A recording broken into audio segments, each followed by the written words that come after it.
God damn it. Is it still offline? Because it says I'm online. What the fuck? No, it's not offline, is it? Because there's nothing I can do if it's offline. It's offline. Are you kidding me? Hello? Am I online now? Hello? Is it up? Okay. Jesus Christ. So what happened, I guess, is that Twitch changed their API without really informing anybody. They just started doing this a couple of days ago. I wasn't aware of it. And what that means is that if you're using pretty much any streaming software, you have to manually shove all this information in because of how they changed it. And if you don't do it, you get a funny little error message. I really like fun flavor text, like Google saying, the funny monkeys are working on the problem. It's funny because you can't do anything, and it's holding you back from getting work done. But I figured it out. I shoved all of the information in there manually. Here we are. Hi everybody. Sorry, that got me kind of irritated. I didn't think that was gonna be such a mess to put up with. We're gonna be working on cleaning up some pixel art. Kind of want to turn things up more. Maybe I'll turn my mic up, I guess. Turn the music up a little bit. There we go. Okay, hi. Gonna be working on some pixel art cleanup. Gonna be doing some stuff. Probably be talking about a lot of what's going on. That frame is completely off model. Holy moly, that's off.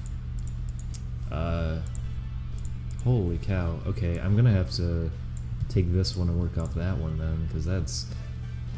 Whoa, shit. And there's a donation. Thank you, Swirly Anus, for $50. Holy guacamole. Swirly Anus. That's a lot of money. Typically I save it for the end, but did you type a message? I'll read it. Do some good with this. Well, thank you so much. Holy cow. Alright, well, thank you, Swirly Anus. That was very, very generous. Holy guacamole. Well, what a start. What a name. What a name. But thank you. Holy cow. Anyways, let's get down to business. Let's talk.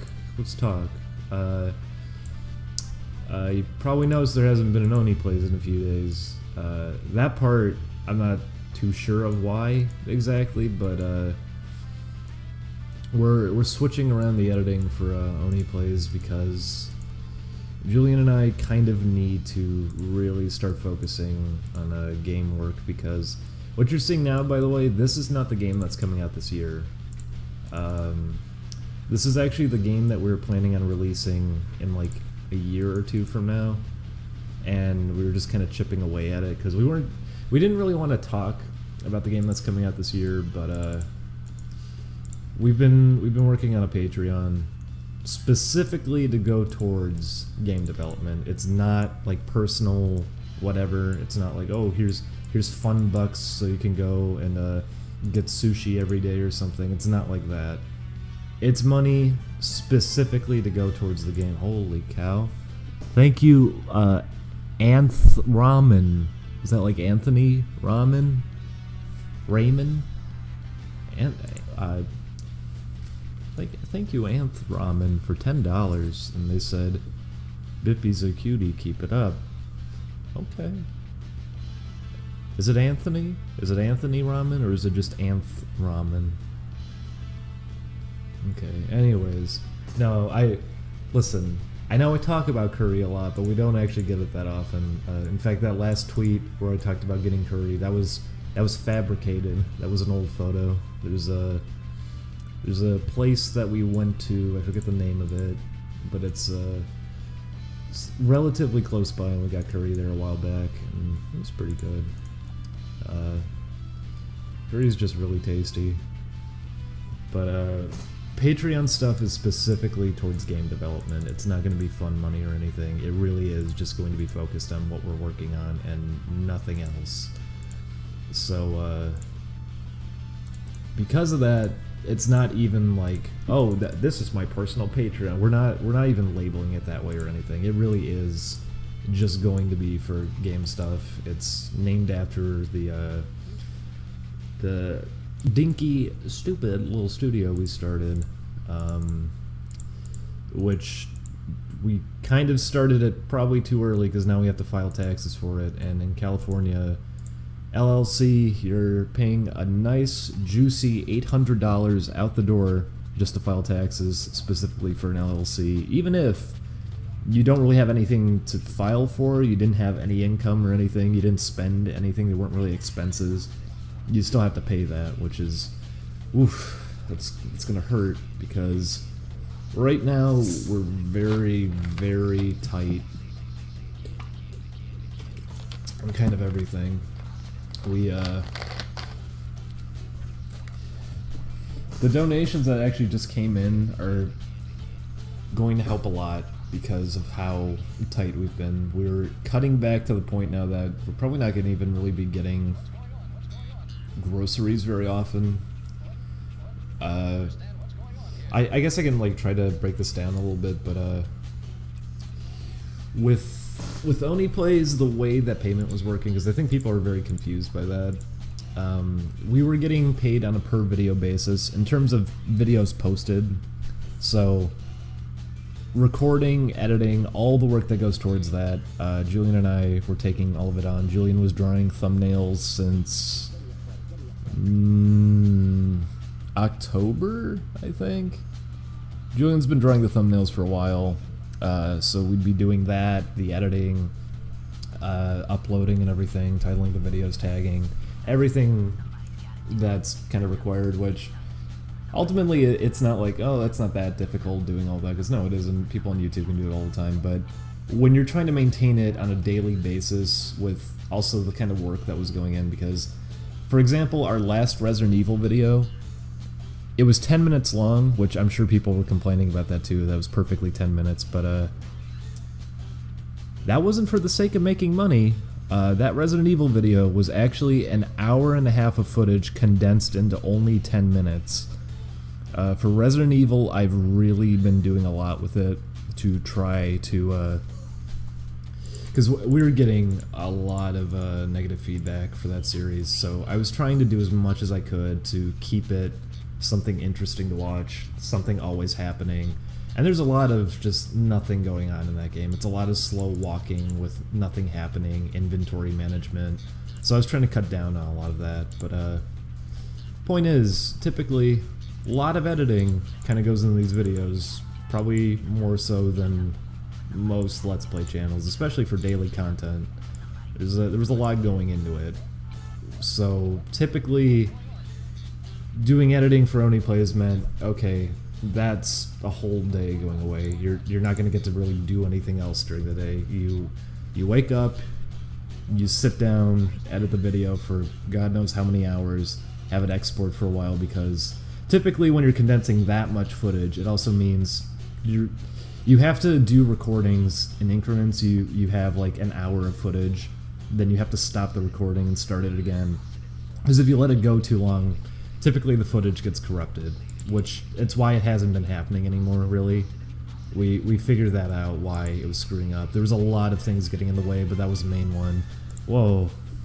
Thank you, alcoholic.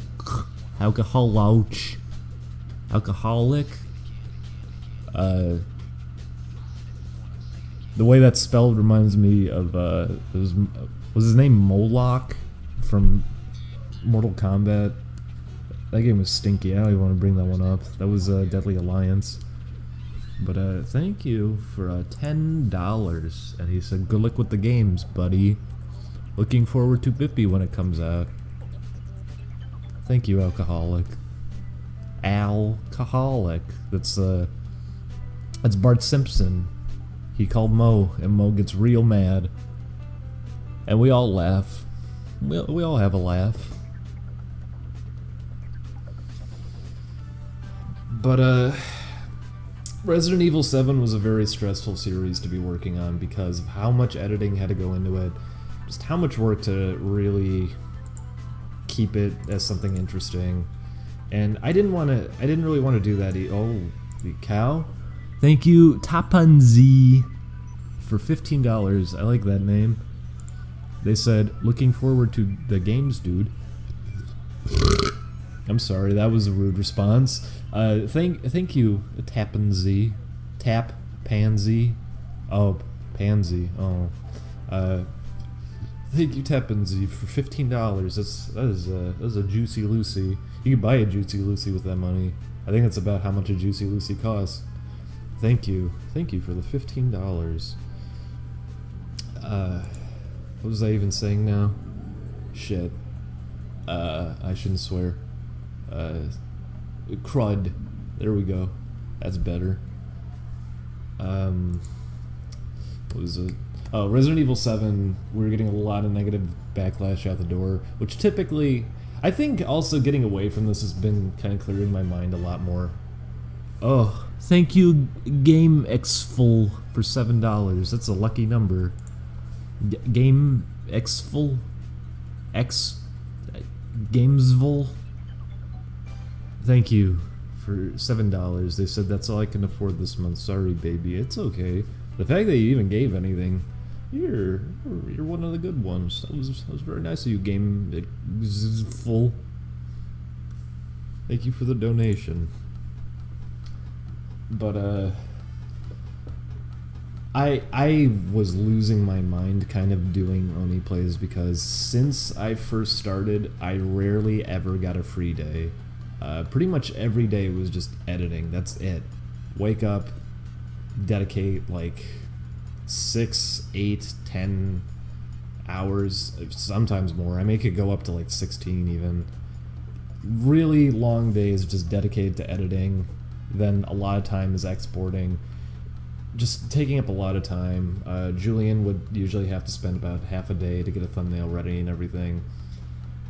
It's a lot of work to keep it going as daily, so sometimes we'd have issues, and if there was an issue, if there was ever a technical issue, it was just like, alright, well, it's probably going to screw over this day's upload because of it. It was very hard to keep up with, and it's more work than it seems like it should be, because it's just like, what, you're just editing a video game video, and it's like, yeah, well, it should be easy, but with how much we were trying to do with it, how much we were condensing, how much we were trying to just keep it fresh too. I think it came up in one of the Crash Bandicoot videos even, like we do edit stuff together, like if you look at a timeline for one of our videos, for example, it is cut up all over because we'll splice in conversations, we'll kill off any dead air. We really do try to keep it going. I'll blend audio even, like if someone is getting lost on what to say sometimes, I'll cut up the audio and hook it together so it can sound like they're stringing together a cohesive sentence. Oh, thank you. Duck G's 69. That's disgusting. 69. I couldn't pick Duck Jizz 69, so Duck G's 69 had to do. Anyways, have some muns, big boy. Smooch. Duck Jizz. That's not a good name. And you have a 69. Oh, yeah, Nomad Boy who just typed in the chat, did you enjoy Pugsy? Thank you for sending us Pugsy. Pugsy's actually a really fun game. I liked it a lot, and I was surprised to see that come in through the mail. I never played the Sega CD version of it. I only ever played the Sega Genesis one. But that's like one of the only games I could think of that Traveler's Tales was involved with that's actually a pretty good game. Thank you for sending it. We're having issues with the CDX at the office was the thing. I wanted to record it a while back, but we have to figure out how to get the video feed on that working right. Funnily enough, I watched a James and Mike Monday video where they played Knuckles Chaotix. They had the same problem that we're having with the FrameMeister capturing CDX. So it's why we upload Pocahontas and the colors were messed up and we called it Uranium Girl. That's the issue we've been having. And I've messed around with video modes and settings and everything. We might just have to get different cables. I'm not sure what's up with it. But anyways, what I was thinking about Resident Evil is that it's having to do daily. Oh my god, I shouldn't be angry. I'm happy. Thank you. What is it? Hansi Gay? Hansi Gay. Oh, what a name. Thank you, Hansi Gay, for 50 whole dollars, saying big kisses and well wishes from Norway. Just wondering if you delete your stream because I usually miss them because of school and sleep. Frowny face with apostrophe, which is either a nose or a tear. I would imagine it's a tear. Oh, Hansi Gay. Hansi Gay, that was so nice of you to give the 50 whole gosh dang dollars. That's a lot of money. Thank you, Hansi Gay. The reason the streams typically were popping off is, one, I'm not partnered on Twitch, so they only stick around for so long anyways, but two, typically if I think a stream goes pretty poorly, I end up just not letting it stay archived. I was doing a lot of streams while I was sick. I'm not even sure if I'm going to archive this one necessarily. I probably should, because I'm going to be talking about a lot. I'll say this, my ear was acting up again last night, and it's very weird talking when you can barely hear out one of your ears. It makes you feel really weird. But it's clearing up today. I got to find out what's been up with it. I don't want to gross people out though, but essentially there's a lot of bleeding, a lot poured out, and I guess there was just stuff built up in there for months now that finally just kind of spilled out, so shouldn't be hurting much anymore, shouldn't be feeling as weird. Okay, that's enough talking about that one. Anyways, typically if I'm sick during a stream or I just think it was a bad stream, I might not archive it, or I forget sometimes. That's true too. I do forget to even archive it sometimes because I have to click a manual setting to do that. But speaking of which, I wonder if this one's gonna archive. I hope it does. But that's why they sometimes just aren't up there, and they only are up for a little while too. So, oh my god. Thank you, the moister oyster. Like it's moist, or like the most. Probably moist. I don't think people say the most. That's an old expression. You'll hear it a lot in Fat Albert. Thank you, the moister oyster, for 30 big dollars, saying, for my throbbing, hard-working lad, may your future be bright and your palms stay greasy. Well, you people are gross, but thank you. Thank you, Moister Oyster. I do like that name. And thank you again, Hansi Gay, for the $50. But that's why. Twitch, I'm not partnered on Twitch, so it's not going to save my old videos for very long. And if a stream is just bad, I'm probably not going to save it. Or I forget. It's a big combination of things.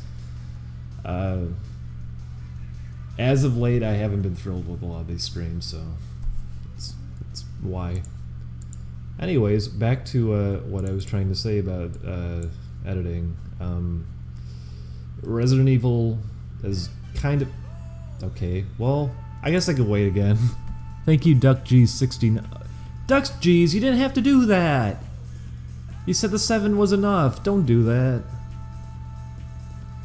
Oh, Nomad Boy, no, it's not the CDX's problem. It's our setup.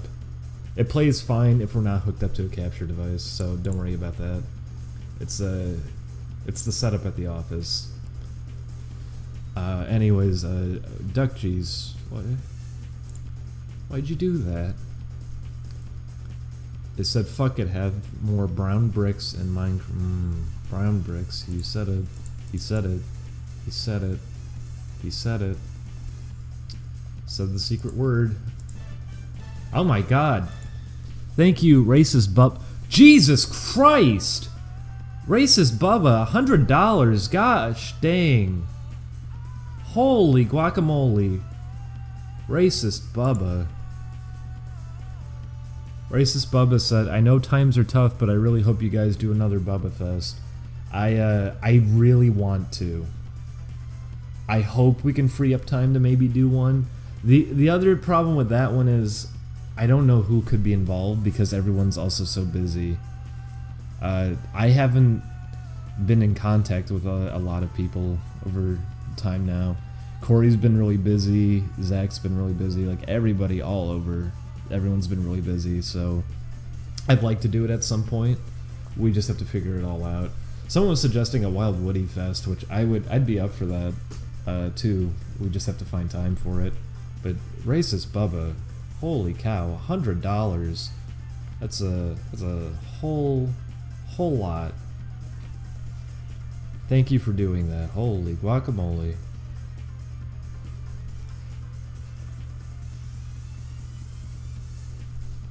Anyways, Jesus.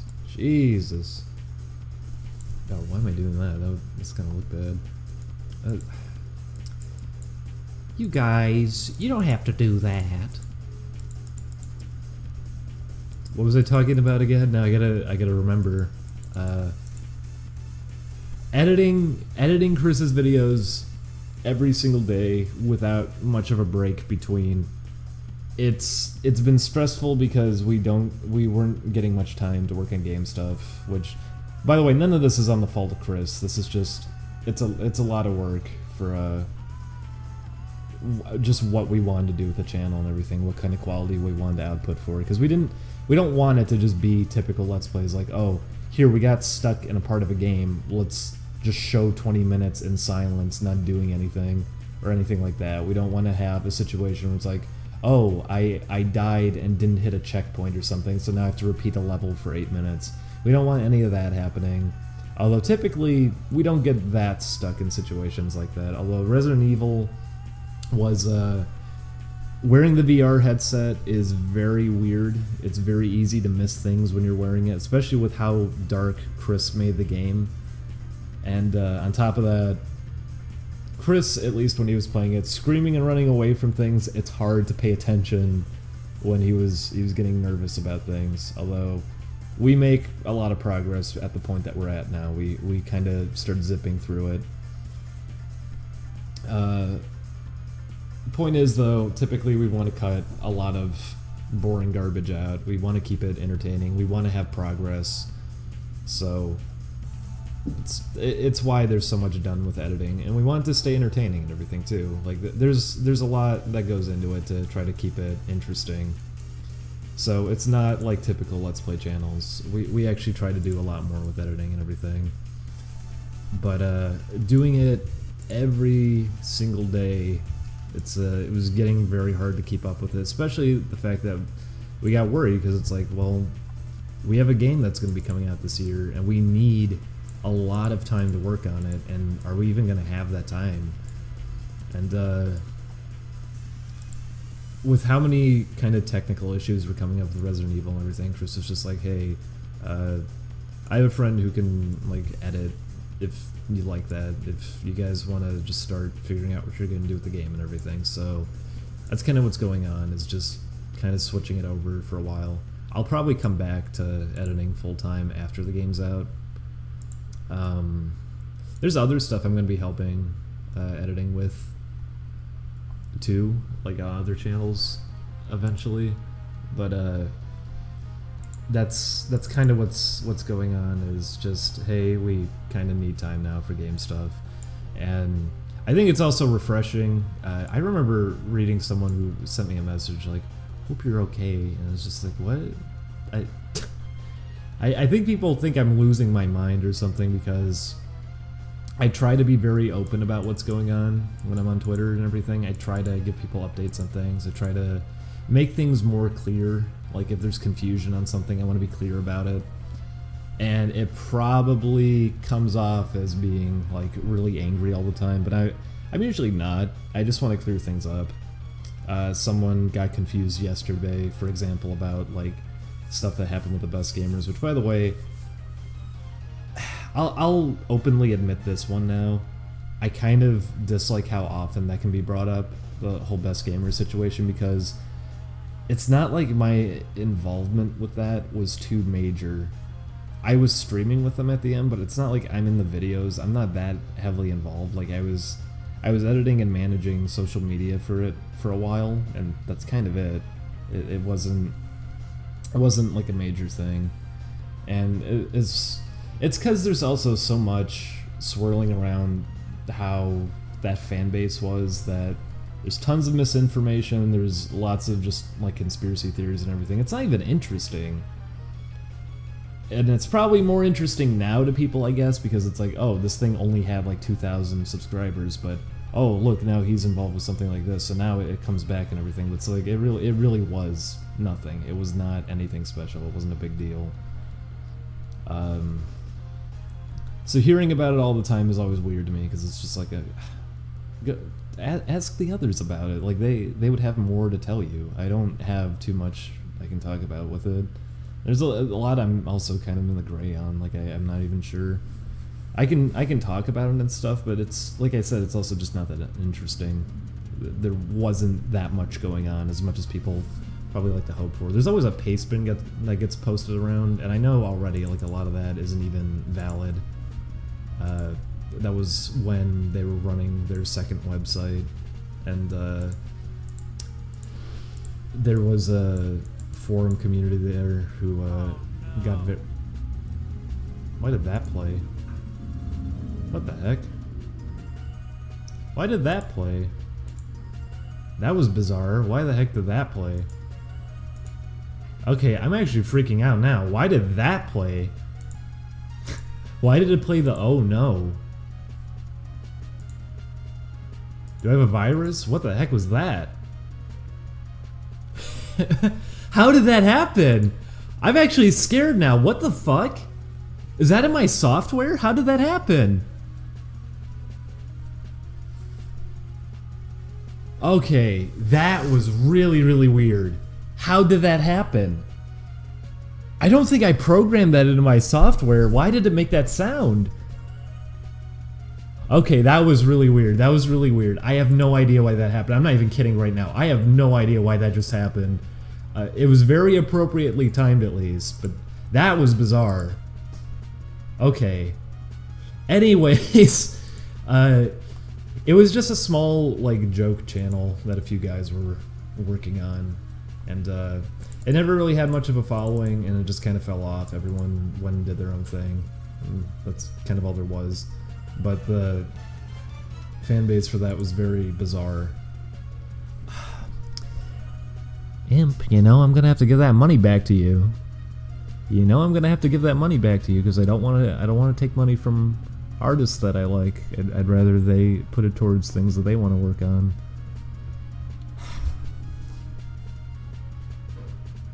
But thank you. Thank you for the $11 that I'm going to be giving back to you with the message, oh no, yeah. I don't know why that played. That was very weird. Yes, it was our old follower sound. I don't know why that just played though, because that has nothing to do with my stream. I'm not using anything that the old stream was using. So that was really bizarre that that even just happened. But anyways, fan base around it was kind of weird. For how small it was, people treated it like it was a lot bigger than it was, and it's why there's like a lot of conspiracy garbage out there that isn't even valid. And it's kind of all there is to it. What's weird is that I always see one person in specific who posts made up stuff about everybody, which already got shut down. Interestingly enough, like rank rumps is a big funny thing for everybody because of how much people exaggerate the worth of a Let's Play series and how mad they get over the most minuscule things. Like, a video thumbnail showing a character from a game that only appeared for a few seconds in the video, getting mad about that. Things like that. It's just like, what? Okay, this is what you're dedicating your time to. But there was a post there that was exaggerating and bringing up a lot of all of that, like conspiracy theories and everything. I remember one of the big ones for them was that they thought the guy who wrote MS Paint Adventures was involved with that channel, and if that was the case, why doesn't it have a following then? If that was really the intent, like, why was it only 2,000 subscribers? Like, all of it was obviously nonsense, but they made a big post and were making like accusations, everything. It's like, okay, this is really, really silly, but it even got to the point that that community was pointing out how silly it was, and then on top of that, everyone just kind of like shut down whatever the guy was saying, because one of the things they posted was like, oh, I'm Facebook friends with this guy, and they made a post that was like, no, you're not. So that's the first time I've ever seen moderators on that Reddit actually clean up a thread because of how stupid it got, but they got to the length of wanting to like dig up personal information about everybody. And that's part of why I don't like the Best Gamer stuff coming back, because I wasn't that involved too heavily with it anyways. But then on top of that, despite how small it was, the fan base for it was rabid to the point that they wanted to get like personal information and everything. And they'd wave around the most minuscule things to complain about, like, oh, this guy might have used DeviantArt at a young age, things like that. It's just like, okay, who cares? Everybody did, probably. So I got bummed out seeing that someone did a video and they brought up, like, these were accounts he used when he was about 13 years old, and as you can see, it's like, why are you documenting that? Everyone did stupid shit online when they were a kid. If you're gonna go out of your way to make fun of that thing, by the way, you're essentially making fun of a kid. Like, you're an adult making fun of a kid at that point. There's no point to doing that. Thank you, Cool Smack, for $4.89 with the message, oh no. Listen, I don't know why that played. I don't know why that played. Anyways, I've tried to clear things up about all of that too in the past, but people just kind of don't listen. So I've given up on it now. I don't really bring up any of that to try to clear things up, since people kind of want to believe what they want to believe with it. So it's like, all right, whatever. You do you, I guess. Also, thank you, Suduth 2010, $5, saying, this was going towards my music, but your stuff makes my wife happy and you're sick. Get better, man. Go see a doctor. I'm not sick anymore. I'm better. Kinda, I guess. It feels weird with my ear, but I think it's like just better. I'm just not used to it yet. Having I don't want to even describe it. I should just drop it now. Thank you, though. Thank you for the $5 Sudith 2010. And thank you, Cool Smack. Is that like Cool Spot?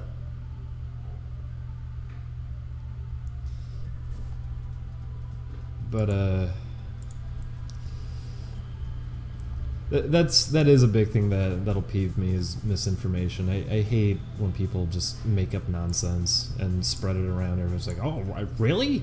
A person here said it? Well, it must be true. No, probably not, actually. Probably not.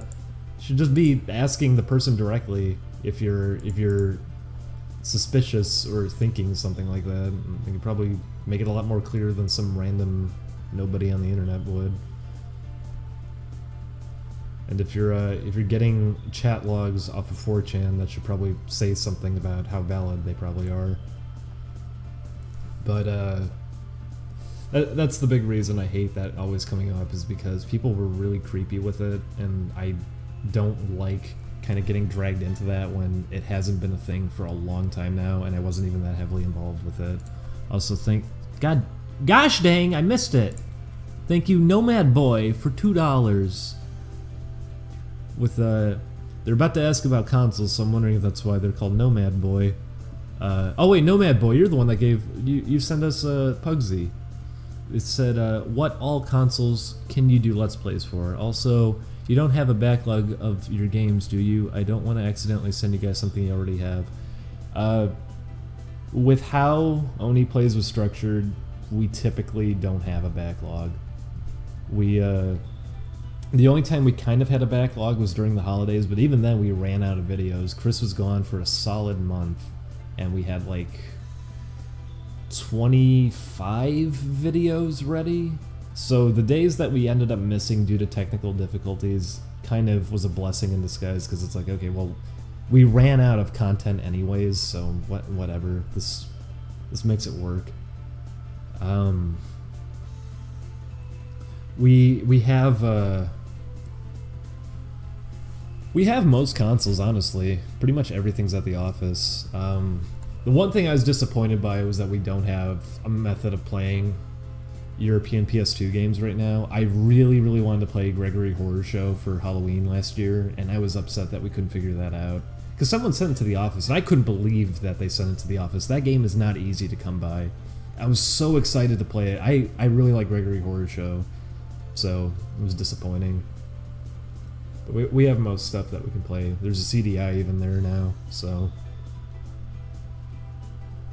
Thank you, Willine, for $7 with the message, "Oh my god, Thank you, Willine, for $7.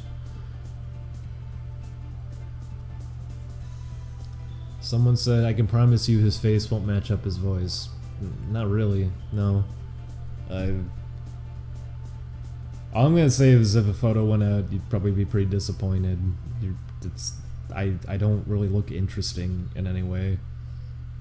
We've gone out in public plenty too, and Chris has been like recognized, and even with me being there, people don't pick up on it because it's like, oh, it's just some guy. So sorry. I don't like the idea of that though. It's part of why I'm not even trying to post my face out there, is because everyone's like, oh, face reveal, face reveal. Why? Why does it matter? Why do you need that? If you're gonna be weird about it, then it's more reason for me to not really want to do it. Just complicates things less too. The fact that people from the office will get stopped when we go out, it's nice not having that be a thing.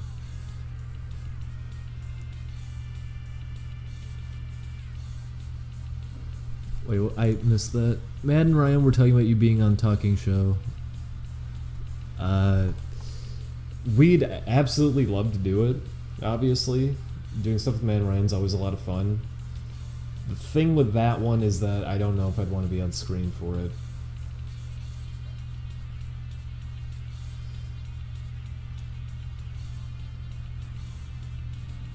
People only want it for the mystery. That's completely correct.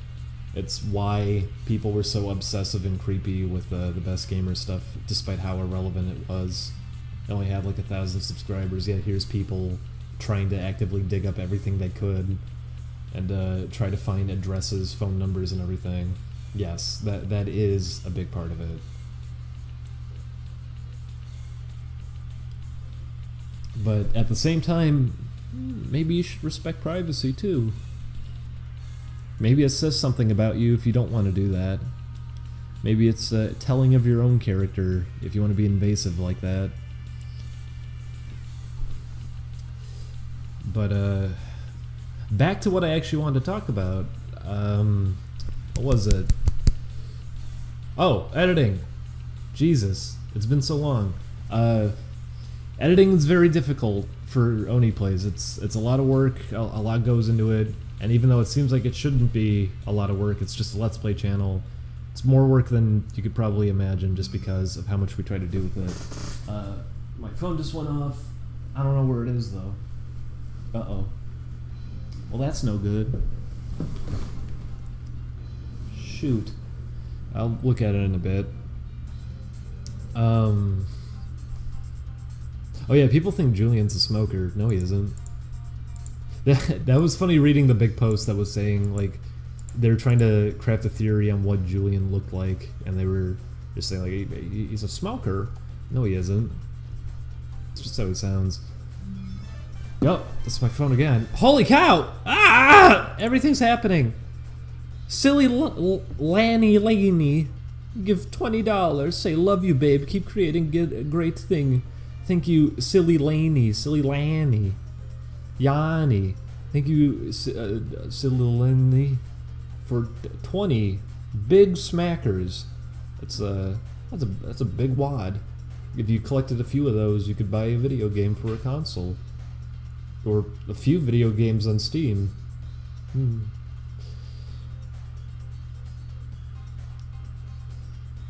But, let me find my phone. Hang on, I gotta find my phone now. I gotta send a few messages now. What's going on?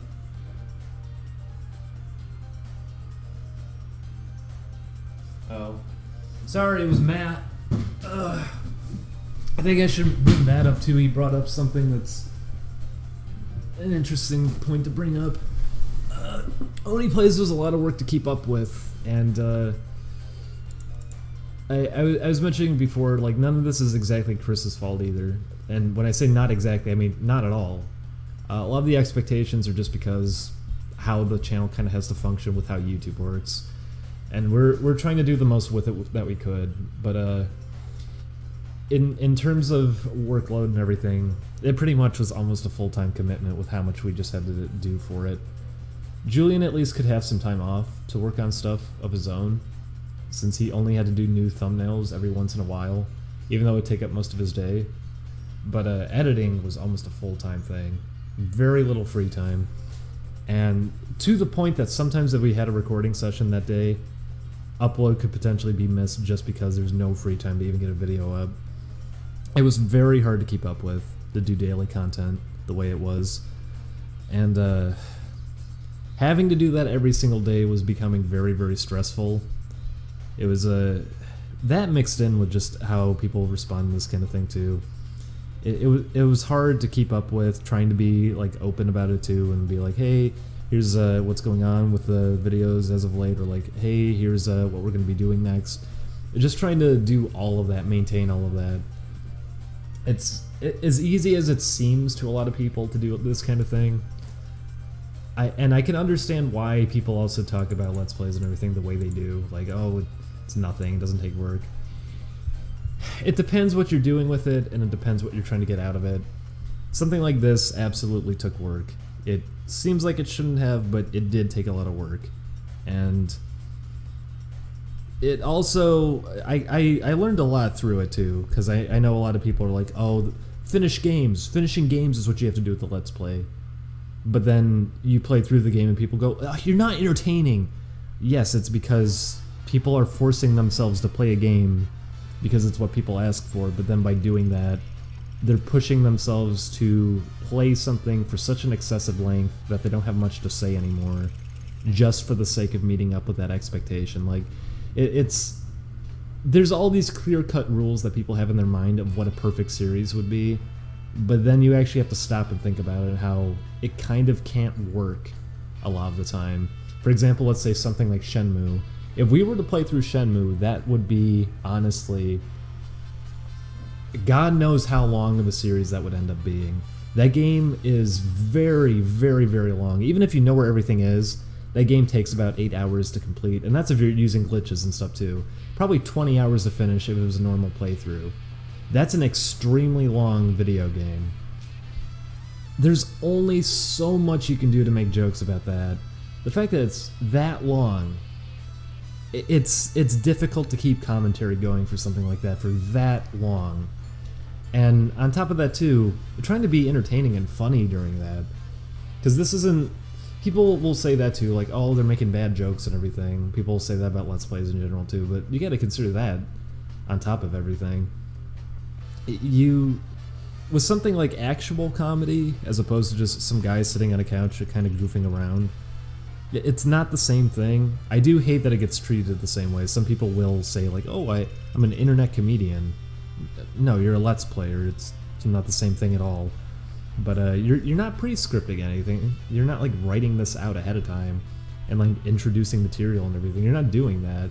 You're sitting down, you're kind of just taking it in on the spot, and you're expected to consistently be entertaining for extended periods that can last, like, if you're playing a long game, it can go for hours and hours and hours and hours.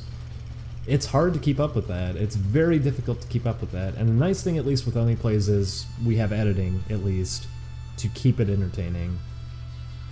Most channels don't even bother with that, so they can fall apart a lot easier. But even then, it's hard to keep up with games and finish them and everything. And then you have people who just want variety. It's a huge mixed bag, and ultimately, you just end up realizing, okay, everybody wants something different. You're not going to match up with everyone. You want to aim for some perfect thing to do with it. You want some ideal standard to meet up with, but it's not ever going to happen, period. 100% this is never going to happen. There is not going to be a channel that can pull that off consistently. There's always going to be some issue that people will take with it. It can be as small as like one joke not landing and everybody holds it up in the responses to it then. Just like, well, this one joke was really bad and ruined the whole video. Things like that. It's very, very hard with the kind of audience that also takes it in. But the reason I'm bringing all that up is we were trying to kind of make this not only heavily edited and everything to keep it entertaining and higher quality, but also to help satisfy people who typically want that kind of thing, and it did not work. It did not work at all. People are just going to kind of be bothered by it, and like, and I can accept that now. But when you're working on it every single day of your life without any kind of break, I mean, we're working on the holidays even. I was working on Christmas. Having to do it every single day without really a break, you start kind of, it starts getting to you a little bit. Starts bugging you, because as open as you try to be about it too, you wanna tell everyone what's up. Like, here's what's going on with today's video and everything. Or like, here's why some of this came up. Just trying to be open about everything, and then people still come up with conspiracies. It's like, Jesus Christ, people just want things to kind of fall apart. There's a need for that. It's why people bring up like Game Grumps all the time in the comments and be like, oh, fucking Game Grumps. It's like, oh, you're not watching that though. Why does that have to come in here? People just kind of want things to be bothered by a lot of the time. And I still don't really, despite the fact that I was working on Let's Plays, I still don't get it. I still don't understand really watching them, what the idea behind them is. I think that goes for a lot of Let's Players. Most people don't really get it, even though they're doing it. I don't know if it's because people want to imagine these are their friends and they're sitting on the couch with them. I don't know if that's why they watch it. I feel like that's probably a big thing for people. If it's because they just want to be entertained, they want background noise. What I've seen from a lot of people is they like it as a comparison to themselves, to feel better about themselves, because it's like, oh, I beat this game and didn't have as many problems as them.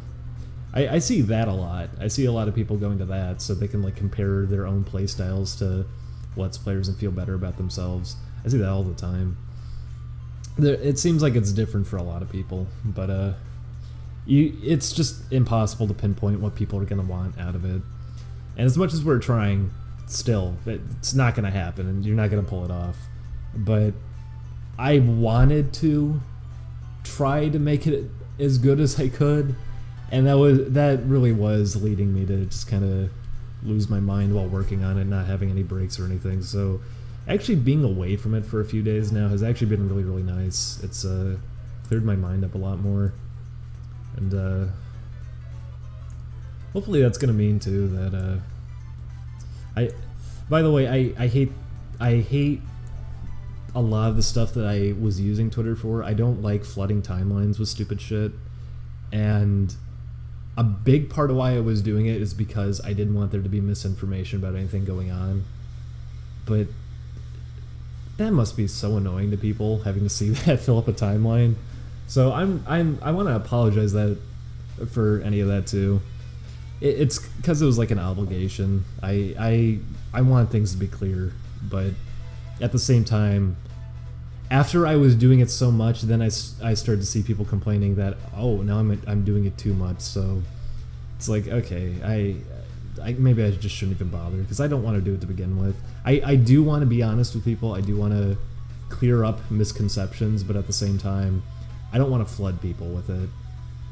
And if it's annoying people that I'm doing it so often, because early on I saw people like, oh, you know, it's nice that he's doing that, but then I started saying, oh, he's doing it too much. He's crazy. He's losing his mind. And it's just like, okay, I just won't do it then.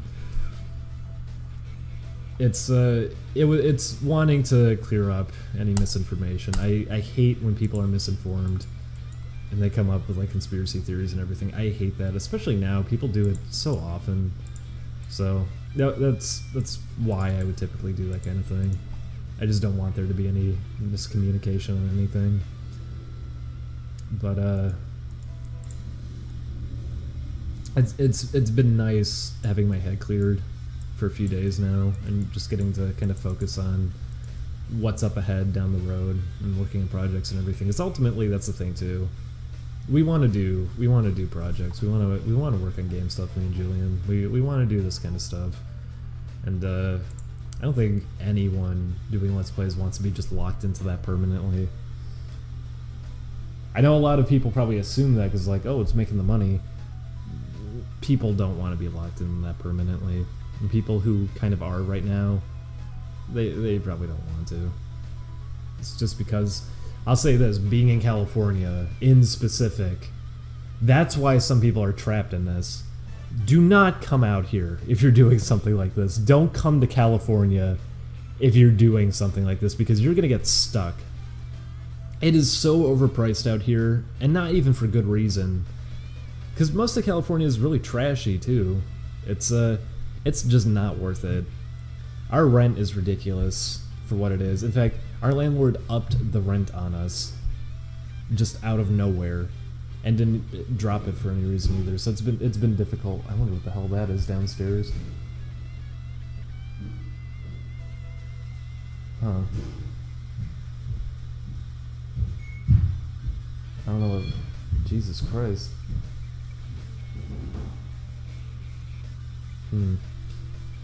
Anyways. I think people also make that assumption too, like, oh, you're doing Let's Plays, you're probably rolling in the money. No. Incorrect. I wish that was the situation. So that was something I wanna talk about, kind of. It's why we partially need to have a Patreon to begin with, because believe me, I'm not wild about Patreon. I never really wanted to post one. People attribute that to me a lot too, just because I worked on the best gamers, but it's not really how I feel. With Patreon, I'm fine with it, depending on what it is. If it's going towards supporting like an actual project as a whole, I'm A-okay with it then. I don't care. If it's like someone personally, like, oh, I'm an artist, I want you to pay me to do what I'm already doing, and maybe sometimes I'll put something on here. I feel a little bit weirder about that, but even then, I can maybe understand it. Personally, though, I would never want to do a personal... That was a terrible sentence. Personally, I want to ugh. Anyways, what I meant to say was, I would never want to do a personal one. I wouldn't want a personal one where it's like, oh, give me fun money to spend. I don't want to do that. It's why the one that we're going to be posting is, like I said, dedicated purely to the game company we started and making games. That's it. It's to support work that we're doing. It's not to support us, like, personally goofing off and getting fun snacks and going to arcades and everything. No, that's not the point. If we're ever going to do stuff like that, it would be coming out of our own pocket, and with the game coming up and everything, we're probably not going to be doing that very often. Or at all. Probably not at all right now. We're on such a tight budget, we couldn't even pay for food last night. It's that's something I wanted to talk about, though, is that for as much as we're working on Oni Plays, part of the reason that we had to work so much on Oni Plays is that the channel isn't exactly at like a high point or anything in terms of being profitable. When it's 3 people being involved, on something like that. All of that's being divided out, so when if it was a 2-person thing, maybe it could be a little bit better, but the fact that it's 3 people and everything, it's a difficult spot. It seems like it should be making boatloads of money and everything, but because of how YouTube works and the fact that sometimes we miss days and everything too, that can be enough to screw everything over. So when it seems like it should be doing a lot for everyone, not exactly. And like I said, this is not even to any fault of Chris. This is just how YouTube works and everything. It's not Chris's fault. It's not anyone in specific's fault. It's just kind of how it is. But here, the way that payment worked on OnlyPlays was like this. We would get paid $40 for me, $40 for Julian per video, not recorded. We didn't get paid to record. We got paid to edit. So in a way, it's kind of like some of that money going towards being there to record on top of editing, but per video that got completed, posted, uploaded, everything, it was 40 for me, 40 for Julian. And if we did a thumbnail, it could range anywhere between $20 to $30, and that's it. That's all we're getting really paid for. So what that would mean is that at the end of the month, typically we just barely would scrape by because of how our rent is here. And a lot of people have been telling us to, like, oh, we'll find a smaller place. We've already attempted that. The way that it works just in general, you need to have a few times what the rent is just for security purposes, which we don't. Usually we're down to like $6 in our bank accounts at the end of the month. We barely get by here. Rent here with utilities and everything can typically be around $2,100, which is ridiculous because this isn't even a nice spot. A lot of people who think that too, like, oh, living the high life in California. I remember hearing Sam Hyde try to do that to Tim Heidecker, like, oh, you're in your fancy mansion in Glendale. Glendale isn't that nice of an area. There's nice spots there, but for the most part, it's not that great, and it's overpriced for what it is. You're probably going to be living in a really shady spot there for way too much money. And we're in Burbank, and we're not in a good spot in Burbank, but we're still paying way too much money for where we are. And that's how California is. It's ridiculous, but as convenient as it be to just kind of move, you can't, because we have to be here. We're going to be doing OnlyPlays to begin with anyways, so it's a really lousy situation. But we were getting by off of it fine for a while, barely scraping by, but still we were doing it. But the fact that we're trying to come out of it now to kind of focus on other stuff and still like go into record and everything, a Patreon kind of is necessary as much as I don't want it to be. So we're also not going to be getting paid to record. We're only getting paid to have a completed edited video. So switching someone else in for editing, we're not getting paid to keep doing the videos. We're doing them still because we like doing them. That's how it's going to be. That's why we're going to still be doing it. But that's why there's also... Julian's really on edge about that because he's not sure what's going to happen this first month of starting to kind of move on from editing it for a while. It's kind of scary, and I don't blame him on that, but that's how it's working right now. To anyone thinking like, oh, they're being paid a ton of money because it's a Let's Play channel and they got a lot of views and everything. No, it's being split up a very specific way, and it's good money if you're living in a different state. I'll say that too, because I'm sure people will be like, that's a lot of money. What are you talking about? It is a lot of money. It should be a lot of money, but when you're living in California, no, that is not a lot of money. That's why it's so lousy being out here. Anywhere else, we could... Jesus Christ, if we went in the middle of nowhere, we could probably get like a house with that kind of money and just be fine. But it's California. Nope. You don't get that out of it. So it really stinks for that. And it's why it was so much work. It was why it was a thing that I just kind of had to actively sit down with 24/7. It's why even over the holidays I was still working on it. It's not a thing that you really get to take a break from when you have to rely on it that heavily. So any misconceptions about that one, like how much we're actually making from it? Well, there you go. That's how much we're barely slipping by every month. It's very, very lousy. Not to mention, I'm not even factoring in food. Some months that we barely even get to get food. We get like groceries at the beginning of the month, and that's it. And we don't even get that many. The past few months, I remember Julian would make like a casserole at the beginning of the month, and we'd just be chipping away at that for most of the month. And then it would fall into just eating like a bag of chips, and that's it. That's your food for the day.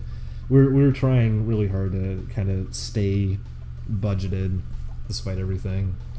We still don't have furniture, although that's going to change at least. We're getting some couches picked up from the office, so we will have some furniture soon, at least.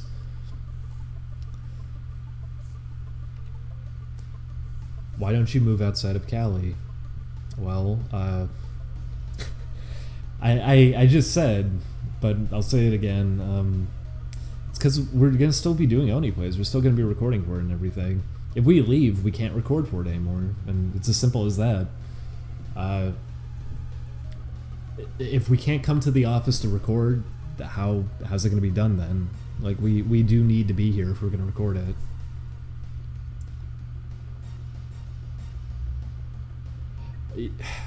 Whoever typed that in the chat, believe me, I wish. I've said that repeatedly. I don't like that everyone's coming out here. Because as soon as we came out here, almost everyone that we knew started piling in. Like, oh, we're coming to California too. We're coming to California too. And after being here, it's just like, oh my god, why? Don't keep piling in out here. Don't. Please. If you're an artist, by the way, and you were thinking of coming out to California, please don't keep this going. California is so overpriced for what it is, and it's unnecessary. It's not this hot spot that needs to exist anymore either. It really isn't. Because I know that was the mindset too. It's like, oh, everyone's out here. You got to be out here. You don't anymore. You have the internet. You have Dropbox and everything. You have Skype. You have FaceTime. You have all these options that people can be working with each other, dropping work off. You don't need to all be located here. Hell, a lot of, even like television networks, they have different branches that are way out from here. Like William Street isn't even here or anything. Like it's all over the place. You don't need to be in California. You really don't. It's just not worth it. It really isn't. And so many people coming out here and everything too, it's just like, oh my god. It's supporting it. It's supporting this still being as lousy as it is. I heard a lot of people are going to Georgia at least, but I also heard that's starting to go up in price around there because it's becoming like a hot spot. And it's unfortunate that's happening. What Julian and I were talking about was just like, okay, if we start getting game stuff going, we should probably just start figuring out like moving to the middle of nowhere. So at least we can be comfortable and just doing what we want to do at that point. But that is purely the reason we're out here right now, is we want to keep recording for Oni Plays.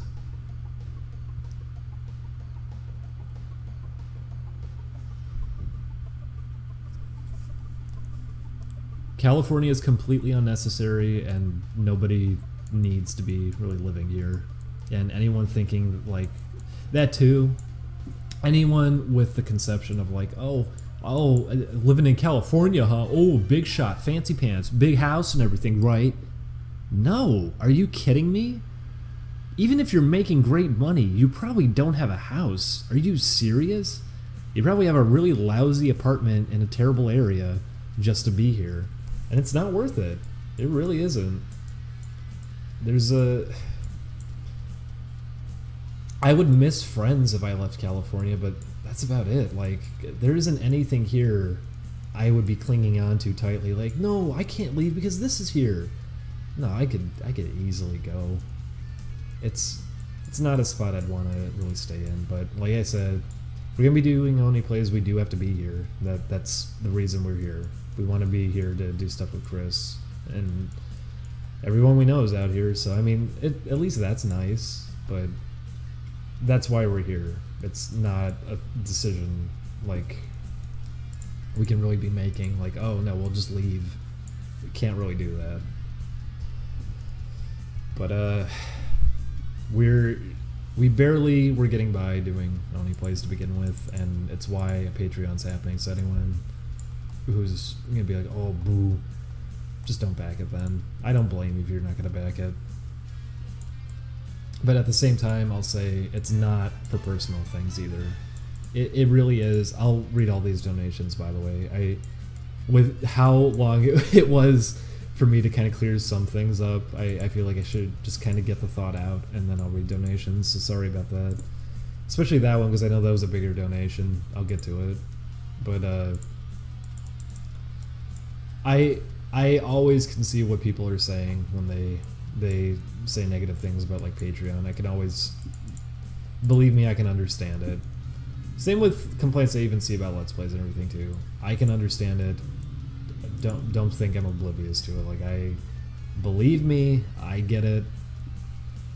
I'm not someone who's super into Let's Plays to begin with anyways, but being involved within all of it and actually doing it really gives you a different perspective on it. And it also has you realize a lot about the people you think are swimming in money and are rich. They're probably not. Most of them probably aren't. They are probably just kind of getting by, and part of the reason they're still doing it is because, well, if they're in California, probably because they kind of have to, because they're stuck. And I feel like that goes for a lot of people right now. If you are here in California, you are stuck. You need to be maintaining what you're doing, because you're probably just very tight on money and everything, and the effort it would take, the money it would cost to move out from here, you're probably not going to be able to pull it off. Nice thing about where we are with Julian and everything though, me and Julian, where we are, we don't have much here. We don't even have furniture. Moving somewhere else after everything's said and done wouldn't be that hard, at least. But then you have other people who are just really kind of moved in, settled in, have all this stuff here. The effort it would take to get out of here would be so expensive that it's not something they can really feasibly do. Not to mention, even you'd have to slowly transition out too, because you don't just want to abruptly drop it like, hey, I quit, I'm leaving. You're not going to do that. That's lousy to do, especially if you're working with friends. You don't want to do that, and we're not going to quit Only Plays anyways. We're still going to be doing it. So anyone who is worried about that too, like, oh, are they leaving? No, we're not leaving. We want to keep doing it. The thing with that though is we're not getting paid to record. It was, man, my voice already getting sore from talking. That's too bad.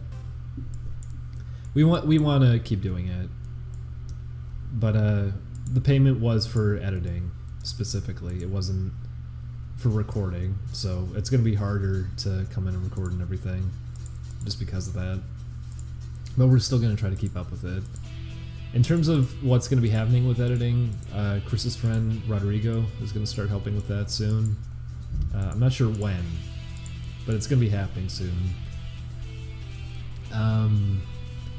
There's there's quite a bit that's going to be happening soon in terms of videos and everything. As much as people were furious about Resident Evil, be more furious now, because that series is going to be probably taking a while longer to finally just wrap up. I saw a lot of people mad that the game wasn't even done yet, but it's like, we started it late too, to be fair. But it's going to take a while to finally just kind of, because we got to find time to finish that one up. I do want to edit one final video before just kind of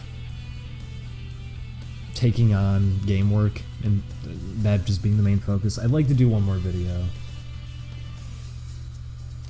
I want to play Wild Woody one last time and actually finish it, and I would love that to be kind of a final video to go out on before focusing on game work. I'd like to do that as like a final thing to edit. Do you sleep on Julian? LOL. No. We do. We have our own beds, but they're both on the floor. just mattresses on floors. I was using a cheap bed frame that Julian had gotten a few years back from IKEA, but all the metal on it was bent from when he was using it last, and it will fall through all the time. I streamed a while back, and I fell through the bed frame while streaming, so kind of stopped using that because it's not reliable.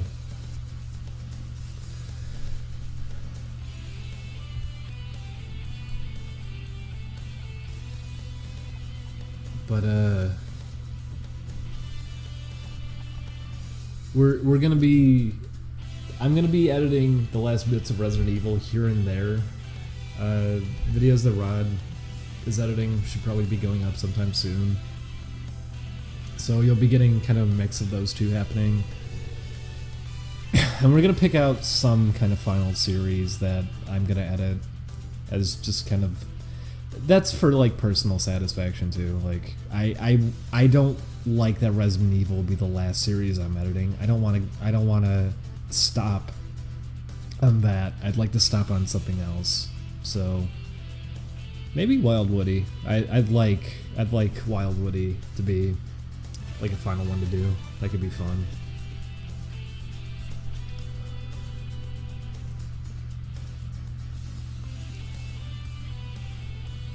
But that's what's happening with the whole editing situation. That's how money with that's working too. It really is. It really is just based on if a video is edited. It's not recording. We're not being paid to record. We're being paid if we come in, record, edit a video, do a thumbnail for it, all of that. All of that work is what we get paid for.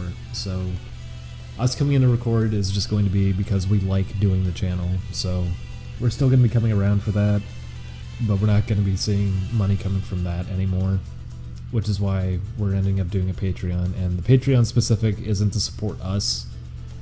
It is to support us, but to support us doing project work in specific. It's not to go and goof around or to keep doing what we're already doing with Oni Plays. It is to make the games that we've been working on and everything, while also doing Oni Plays.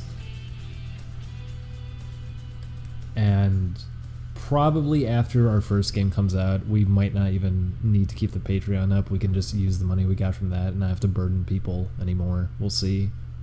But yeah, people asking that too when the Patreon's going up finally. The reason the Patreon has been taking so long is because the Patreon, we're not kind of handling it how I've seen most Patreons do it. I asked a while back, like, does anyone know of any indie game companies or something that have like Patreons for their company? And I didn't get any answers, and me and Julian looked it up, could not find really any. We saw small ones that weren't getting any money, and they had really bad layouts and everything too, so it was like, okay, this isn't a good example, I guess. I haven't seen any Patreons that really try too hard with their setup, but that was what we're trying to do, was also put a lot of emphasis on presentation and everything to make it clear what we're doing, what to kind of expect from us and everything. We were doing a lot with that to make it just kind of stand out.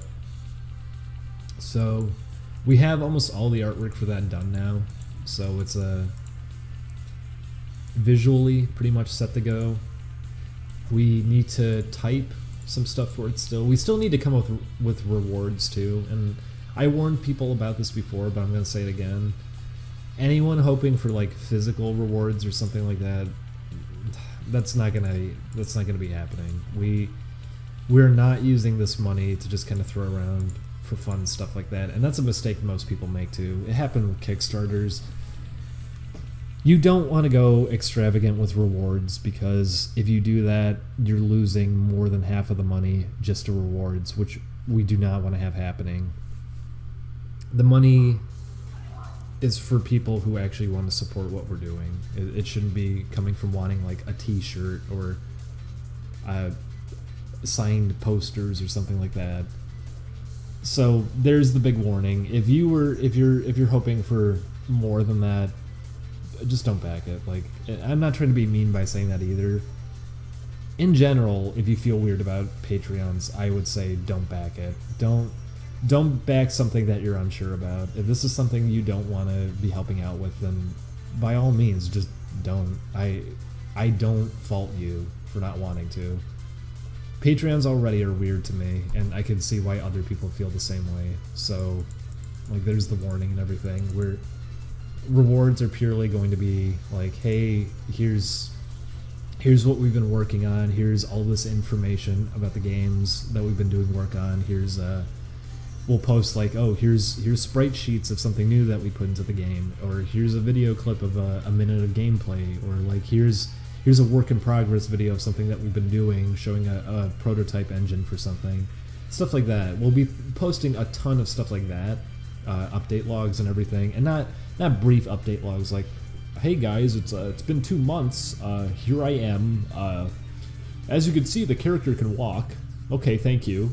It's not going to be like that. We're going to be showing like deep inner workings of everything we've been doing, so that's what's going to be coming from it if you end up backing it. We're going to have rewards based around that, getting actual updates about the development and everything, so that's also why the Patreon's also been taking a lot of time, is us trying to figure out what's a good way of breaking up rewards like that, because typically people don't tend to do that. They want physical rewards, or they focus on that. The thing with Patreon too is that money, like the number that you see on a lot of Patreons, that's not guaranteed money that they're going. People typically will just back out of paying it, so usually people see half of that number, which is scary to us too, because it's like, okay, we don't even expect to be getting the sort of money we're hoping for. I guess I shouldn't have even worded it that way, because that's logical fallacy. Okay, restart. We're not expecting to get that much money from it. It would look like a lot of money to most people probably, but we're not expecting to get like actual full rent out of it, so we probably have to do other work off to the side, which could really hurt the game that we're working on, but that's what we're kind of expecting to end up happening. But even the problem with that is that people don't typically pay at the end of the month or anything with Patreons. Half the people typically back out on that, and if that ends up happening, then it's like, oh boy, we're really screwed then if that ends up happening. So it's gonna be really intimidating and kind of scary the first few months of doing it, because we're not sure what to even expect from it. There's been a lot of fear around this and going into this, but it's what's kind of going to have to happen. And in a worst case scenario, like if we seriously just don't get the money that we need to even stay here anymore, I mean, probably gonna have to leave state then, and I guess we're not gonna be able to record on Only Plays anymore, which I don't want that to happen. We still want to do Only Plays and everything. We're gonna keep going in to record. Right now, I sure love the neighbors' dogs. They put a bunch of bricks underneath the fences that they have out there because the dogs try to get underneath them to yell at people. Someone said, "Come to New York." That's a great idea. I remember when who was it? Someone was insisting to me like, "No, man, New York's really cheap. It's great." Just because he wanted to live there, and he was trying to lie to everybody that it's great there and it's super inexpensive compared to anywhere else. Yeesh. At least we're not in New York. I really don't understand that about that, like places like this. I don't understand New York and what New York feels about itself and why it's justified that's as expensive as it is. I don't understand why California is justified in how expensive it is. I don't move anywhere that has this kind of mindset about itself, like, oh, no, we're worth it. You gotta pay us this money because we're worth it. Don't go anywhere like that, because typically it's not. It's usually a trash heap. It's just a lot of people live there. That's part of why it's expensive. But I think that's everything kind of regarding that. In terms of the game that's coming out this year, when the Patreon goes up, we'll have information about it. I still don't really want to spoil any of that right now. Julian did a ton of art for the Patreon though, and we're gonna have a lot to show off. Oh, we gotta do a video, I forgot, that's the biggest thing. The Patreon's gonna take a while because we have to do a video too. And it's not gonna be a video of like us saying like, oh hey, didn't see you there. It's just gonna be showcasing what we've been working on, so we'll have like gameplay footage of stuff that we've been doing. So, I want to say next week. I really do want to say next week. I can't anticipate this very well anymore because of how long this has already taken. This is supposed to go up at the beginning of the month, and it still hasn't. But the fact that now we're easing out of doing editing for Chris and everything, it should be soon. It should be very soon. I still have to take on something today to do in terms of editing. Well, that was... sorry, everybody. That was gross.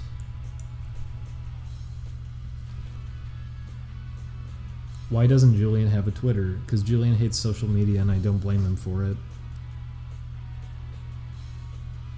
But one of us has to have it, so...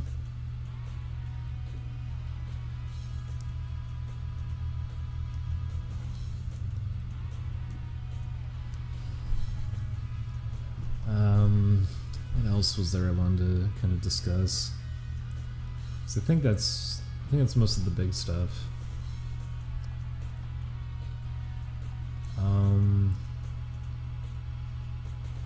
Does Julian ever come on stream? He's in the other room. I could get him to come in, but Julian's been really busy on his own thing because Julian was taking art commissions to help with money, which typically the money that Julian made would go towards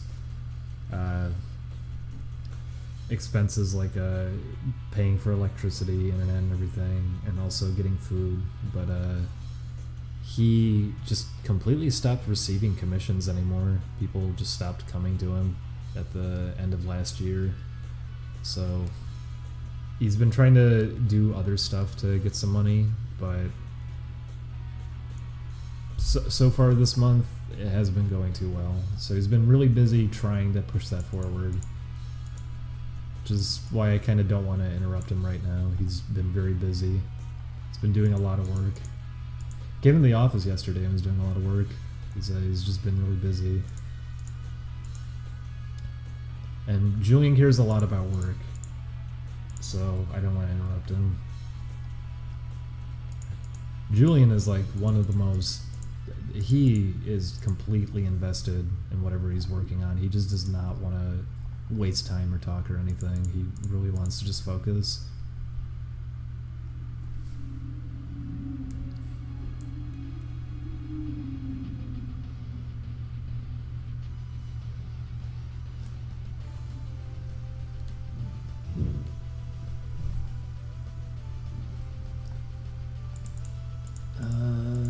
Did I say everything I wanted to say? I feel like there was something else I wanted to bring up.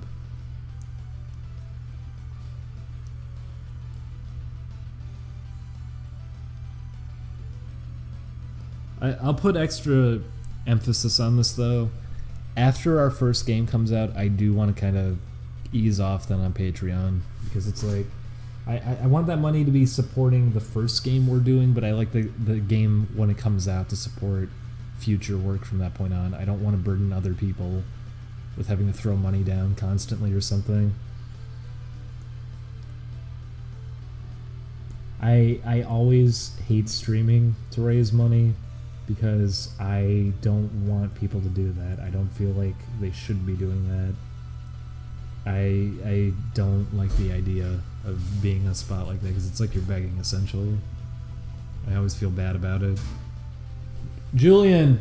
What? Say hi. Hi! Say hello. Whoa! That works too. Okay, there you go. There's Julian.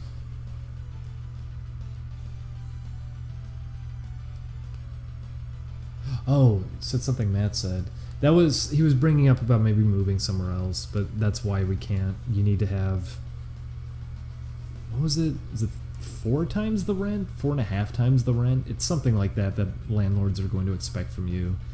And like I said, end of the month, we're usually down to like $5-6 in the bank account, so. What are you playing today? I'm not playing. Oh, you're doing BIP. Yeah, I'm cleaning up stuff. What do you think is more expensive, Carl's Jr. or McDonald's? Because they had that deal with the sandwiches. Yeah, well, we had to get the fries separately, though, so probably McDonald's, because at least then $5 cut in half is still $2.50. Okay. Whereas if we went to McDonald's, we could get the same amount. They're right by each other, aren't they? Yeah, it's like across the street. Yeah, we could probably just figure out which would be cheaper to go to. Yeah. You doing all right? We'll do what I used to do at the old apartment. I'll just buy 10 McDoubles and we'll eat it across the length of the day. You mean you'll be eating most of that? You would do that, really? Not anymore. That's crazy. It would make me feel really gross by the end. I feel gross eating even one of those. You could eat 10 of them? I spaced them out. Jesus. It's not like I ate the whole thing. Well, how expensive is that? It's like $20. Why don't we just get 2 $8 pizzas if that's the case? Because that doesn't fill you up as long. If we both had a pizza for the day? I don't know. We'll figure it out.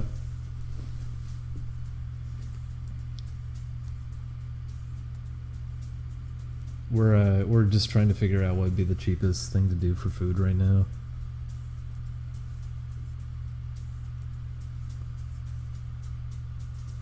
Most stuff is pretty heavy walking distance from us, but there is like a McDonald's and Carl's Jr. around that we can go to. We're just trying to figure out what's cheapest. Like I said, we're trying to figure out how to kind of be inexpensive and keep things going.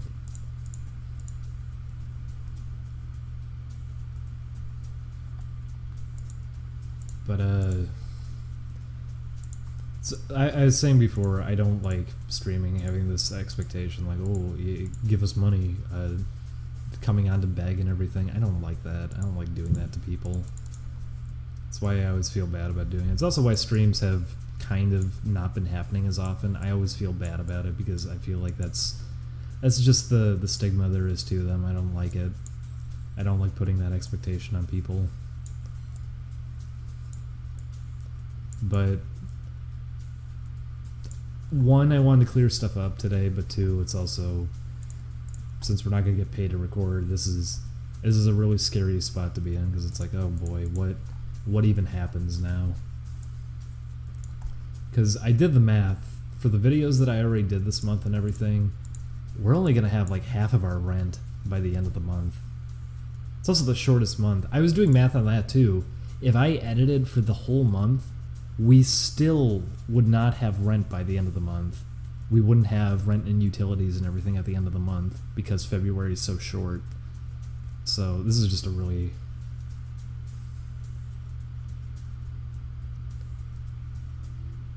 I just get Curry House. Curry House is very expensive, so we can't. Curry House is not close to here, and it's pricey. The reason that we were going to Curry House so often is because the office, typically, we could head from the office. Well, not even then. The office is still pretty far off from Curry House, but it's like a social occasion that we'd end up going with friends.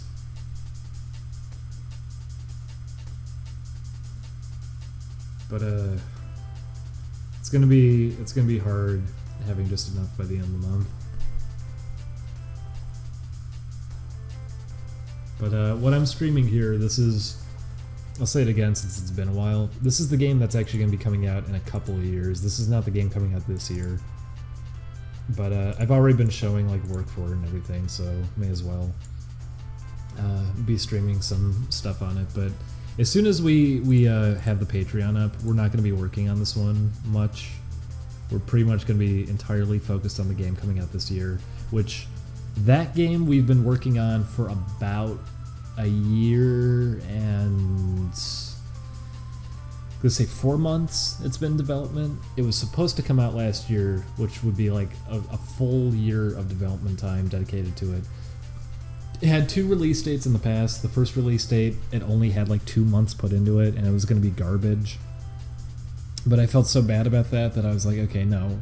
I don't want to rush a game out just for the sake of trying to get a little bit of money or something like that. I'd rather put a game out that I actually like and we tried our hardest with. So after another year, the game was almost done, but the situation with our roommates came up and everything. It was just like, okay, well, great.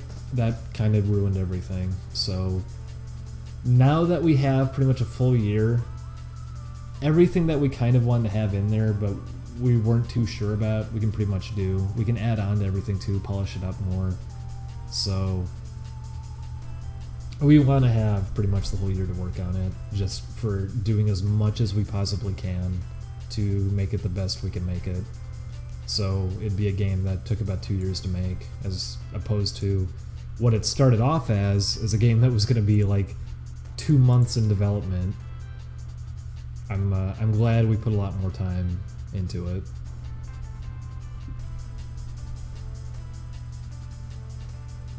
Which game had the problem with dimensions? That's the one coming out this year. It was at a lower resolution, and we upped it, and we don't have to redraw anything in-game, like characters or anything. None of that matters. It's why we upped it. We wanted there to be more room on screen. But we do have to redraw all the menus, which is going to take a while, because we had some pretty dynamic-looking menus. Who knows? Maybe it's a blessing in disguise. Maybe something good will come out of that. We'll have more details on that when the Patreon's up. I don't want to spoil too much with that one.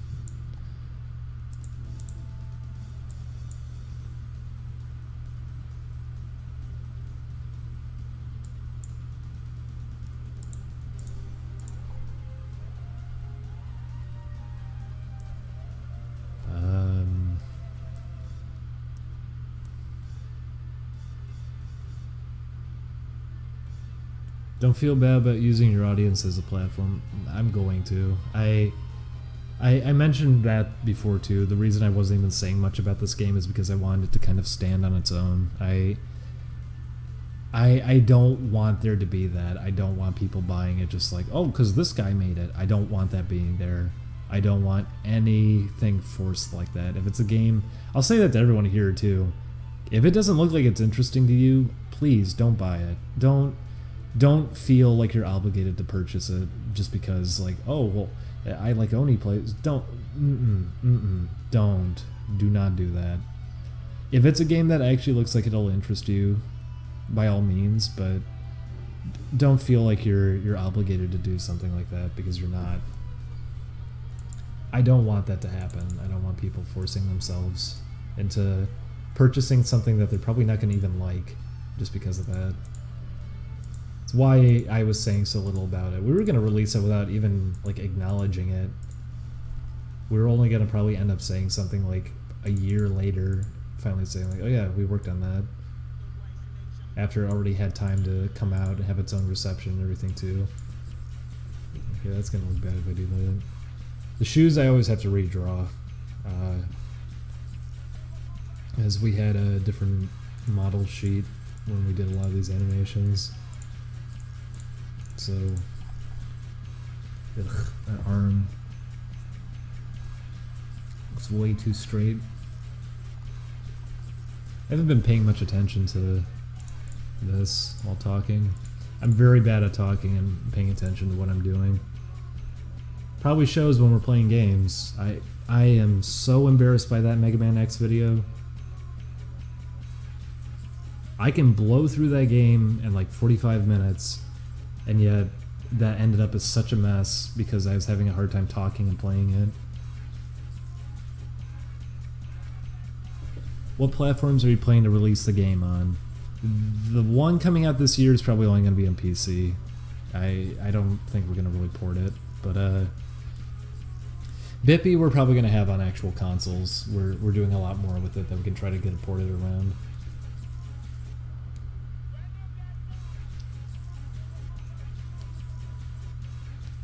We're not going to even tell anybody when it's released. Is that a quote? I don't think that was my exact wording. What I said was what I was going to end up doing was not mentioning when it even came out until like a year later, because we didn't want to be connected to it. We wanted it to kind of stand on its own. Now we're going to say when it's released, because we're actually going to be saying what the game is, and we're going to be having updates on it. So, by the way, that's my favorite thing to do, is just having empty quotes like that, which aren't even... Removing quotes from context like that is not a great thing to do, because it just makes it even more confusing to everybody. We're going to be saying what the game is once the Patreon goes up, and we are going to talk about the development and everything, and we will be announcing when it's released. What I was saying was we didn't want to do that initially. We wanted it to stand on its own. It was going to be worked on and everything and posted through the actual company Twitter, with ourselves kind of removed from that, so the game could just be what it was. If it got bad reception, it would get bad reception because the game wasn't good. That was what we wanted to have happen with it. It got to be its own thing.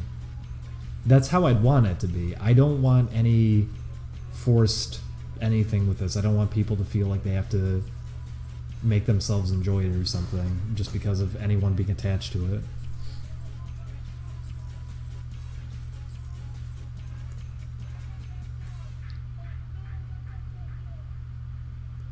Why are you funding the first game on Patreon instead of something like Kickstarter or Indiegogo? Because it also... Julian and I talked about this too. It makes you have to think more about what you're doing. Because, one, we're not even necessarily funding the game with it. We have most of the work done in terms of like music and voice acting and everything, which came out of pocket. The money is just to keep it so we can be focused on development and not having to take on any other work off to the side, just staying dedicated to it. And typically with Kickstarters, people are horrible about just doing estimates and everything. And with a Kickstarter too, you're expected to have much more extravagant rewards. You are not going to be doing like, you get to see updates. People will not back a Kickstarter if that's the case. They back it because, I want a t-shirt and a baseball cap and a poster, to the point that a lot of developers shoot themselves in the foot with that. They go way too big with their rewards and spend all their money on rewards, which is horrible. That's not the point of raising this money, to just spend it all on this. And if a lot of people knew that too, I feel like they'd want to kind of cut back how much of that money went towards the rewards that got mailed. If they were realizing like, oh fuck, so wait, $200,000 of this game's budget just went towards making all these physical rewards? Well shit, don't do that then. I'm sure a lot of people probably feel that way. At least I would.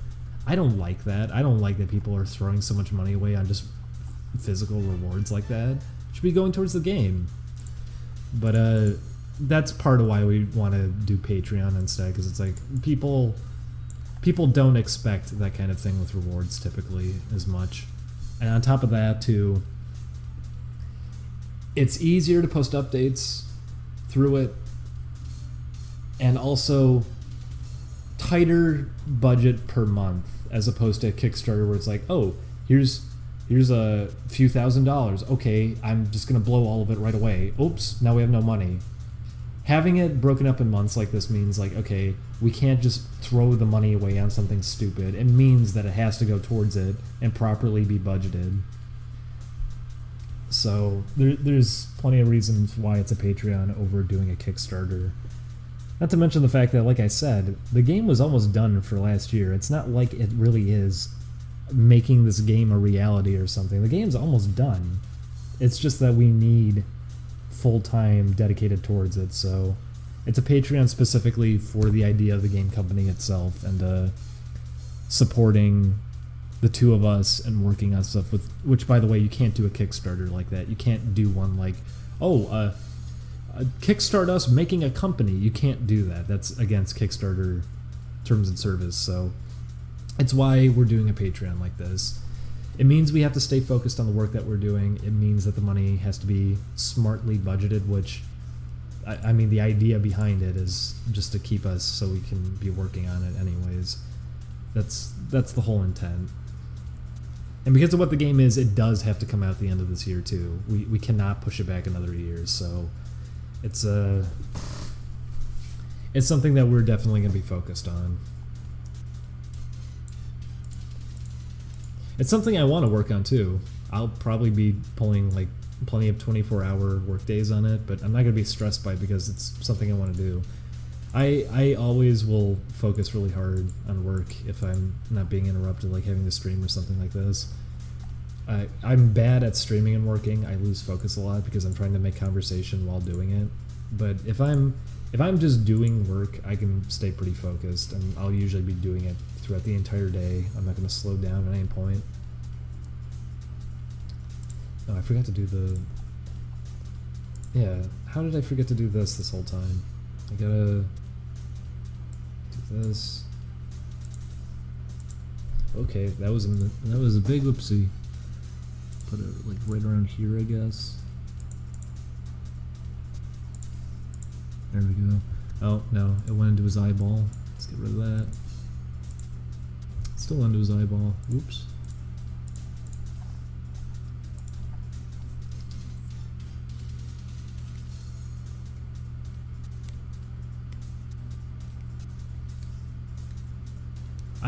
I also... that's one thing we're 100% avoiding too, is... God. I hope people regret that now with Kickstarters, having a reward be like, oh, have your character in the game, because that is one of the worst ideas I have ever seen. Because not only are you throwing away whatever your vision was of this game universe, because someone's going to just throw their own character in that doesn't fit with it, but it means you're going to have people who have a legal obligation to the game itself being released, because it's like, okay, they have to either sign away the rights to their character to you completely, or sign it in a way that's, okay, you can do this with the character, but if you violate this, this, and this, we have full rights to back out on everything and hold you accountable for what you did. So it can get really, really messy.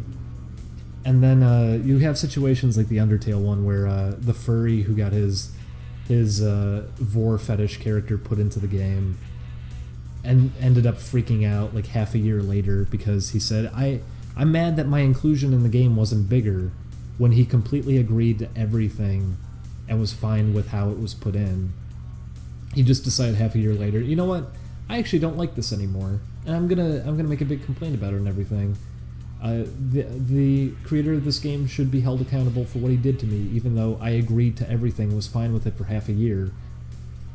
You end up in really messy spots like that, and it's like, people who are making games don't want to put up with this. They don't want drama. They just want to put it out there. They want to make the game. That's it. So that's really lousy to end up in a spot like that, and that's what comes from doing a reward like that, having your character put in the game. It's no good. It's not a good idea to ever have that as a reward for anything.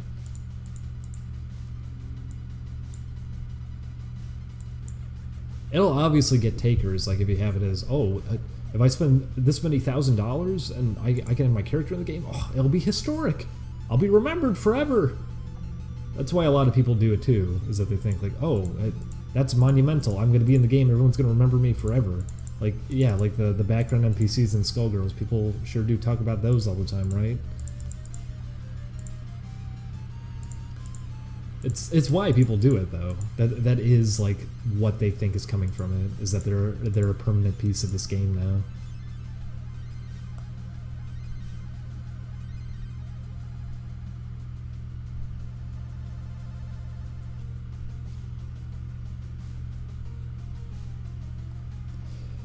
Yeah, I was gonna say that too. That stage bugs me in Skullgirls just because there's so many characters that just do not belong in that background, and it's so cluttered and everything too. It really, I like that casino stage a lot, and that's the thing that ruins it, is having all those NPCs in the back that just don't match the universe or anything.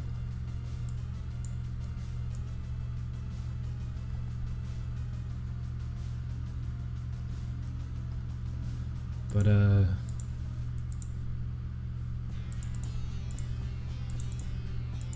we're not gonna ever do something like that for like a reward as having your character in the game. There's a warning to anyone who's making a game: don't ever do that. That is such a bad idea, and it's gonna come back and bite you. Any idea he'll do music for Bippy? Depends on how our first game goes. There's people I'd love to have involved, but like we'd be paying out of pocket to do that, and I would, based on how the game sells, it's how kind of extravagant we can go with something like that. There's obviously like people I would love to have do it, but we probably won't be able to afford. And if someone's gonna say, "Oh, Grant Kirkhope," no, absolutely not. Grant Kirkhope charges. Grant's a nice guy and everything, but he charges way too excessively for the kind of output that he has at this point. I think he's kind of lost his touch. And I think a lot of people kind of just go for him now because it's like, oh, Banjo-Kazooie. It's not fitting to the kind of game that we're trying to make anyways. We would not make a decision like that in terms of like people for music, just like recognizable names. There are specific composers I'd have in mind if we did have like an unlimited budget, but I'm also going to be realistic about it. We're not going to just go and blow a ton of money on something that is just going to be a waste. If we don't have enough for something like that, we're going to make do with something else. Oh, those dogs sure are fun.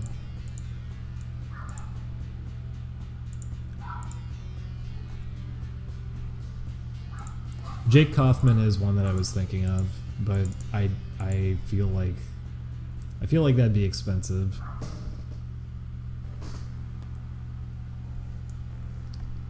Also, yeah, don't also pour in now saying like, hey, hire me. No, you're not gonna get hired in a Twitch chat. It's not gonna happen. I remember seeing people tweeting at me about that too when I was saying like, hey, I'm gonna be easing out of editing for Only Plays, and people were like, what? Hire me, I can edit. That's not gonna happen. What are you that is not going to happen.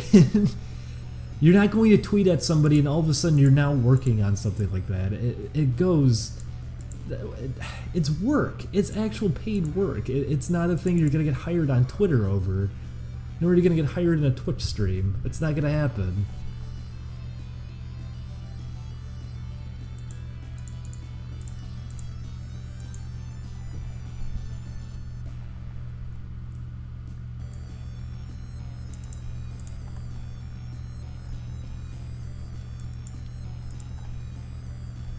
Also, for anyone who was saying that too, because I remember hearing that a lot during the Resident Evil playthrough, and I hear it during streams that people are like, oh, he sounds really depressed. I'm just talking in a normal voice is the thing. Whenever we're doing Oni Plays, I'm usually hamming it up a lot more. So if I ever have a moment where I'm actually being like calm, people typically think that's like, oh, he's angry now. No, I'm talking normally. I'm actually the most quiet out of everybody. When we're recording, I usually have to boost my own audio levels a lot because I'm so quiet. That's how I sound. I'm sorry, everybody. That's just kind of how it is. Is there a way to make this not look as weird? Oh, it's because his head is like extending too. I think I'm also just out of it. I have not been doing this in a long time, so this is harder than it should be right now.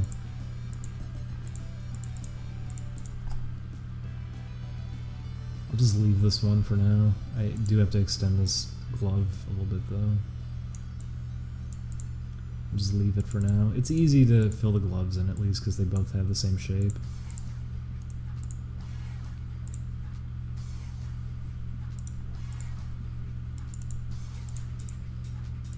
Hey Sega, why didn't you include the song in the re-release? Oh no, I'm sure there's people in the chat who are good at music. I'm not saying that. I'm just saying, coming into a live stream saying, I can do music, hire me, that's not going to get you hired. in any situation.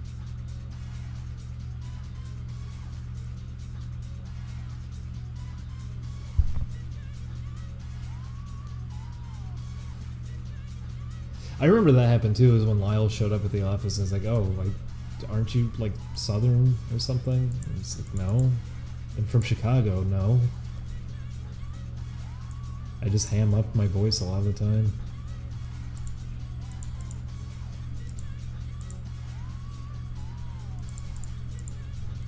It's because I sound really boring too. People probably don't want to hear this all the time. I don't think they want to. I already hate how my voice sounds to begin with. I'm sure people don't want to hear this. That's why they say I sound depressed, because I have a really monotone, boring voice.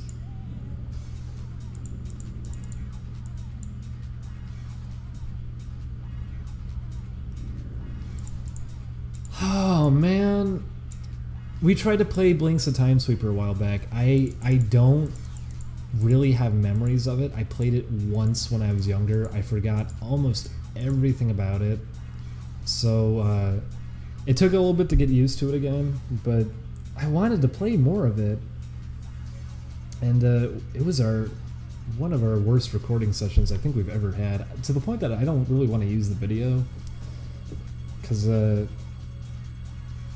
Julian and I really liked how it looked visually.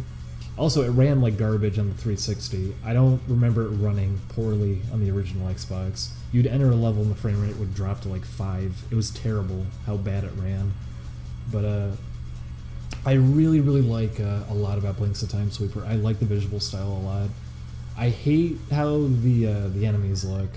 The weird blob things look really disgusting and don't mesh well with the actual characters, but I think Blinks has a fun design and everything. I really like the environments, all the crooked buildings and everything. It's really fun. Trash cans too, like everything in the game is all skewed and distorted and everything. It looks great, I love it. And for a really early Xbox game, it looks really nice. It's a really nice looking game. Fun music too. But the gameplay is just really, really bland. I wish there was more to it. I was disappointed just how straightforward it is. Also, I hate the fact that the game gets like rewound when you take a hit, because we were fighting a boss and I killed the boss, but I got hit by something that he dropped like 2 seconds after he was in his dying animation, because it was off screen, and it rewound the game to before I hit him, and then I got hit by a thing because he was shooting it out just before he died, so I got hit a second time for free because the game had to rewind to that point. It seems like a fun idea because it's like, oh, it's a time travel game.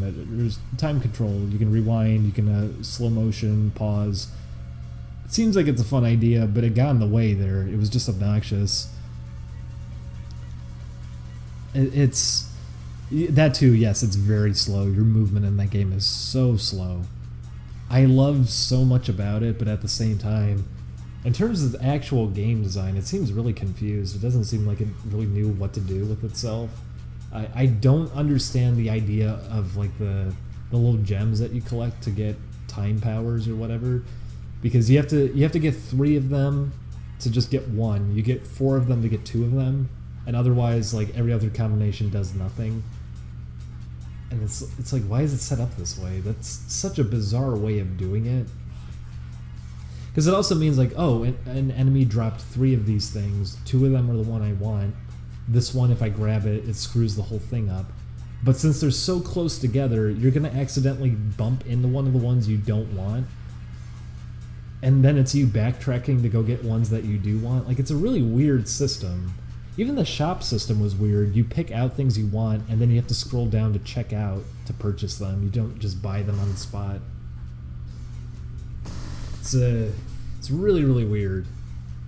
There's a lot I really like about that game, though, and I wanted to play more of it, but Chris did not like that game at all. And it bummed me out a little bit, because it's like, oh, I was having fun with it. There isn't much to the gameplay. I wish there was more to it, but I liked how it looked a lot. I liked the music in it a lot. It was a fun idea.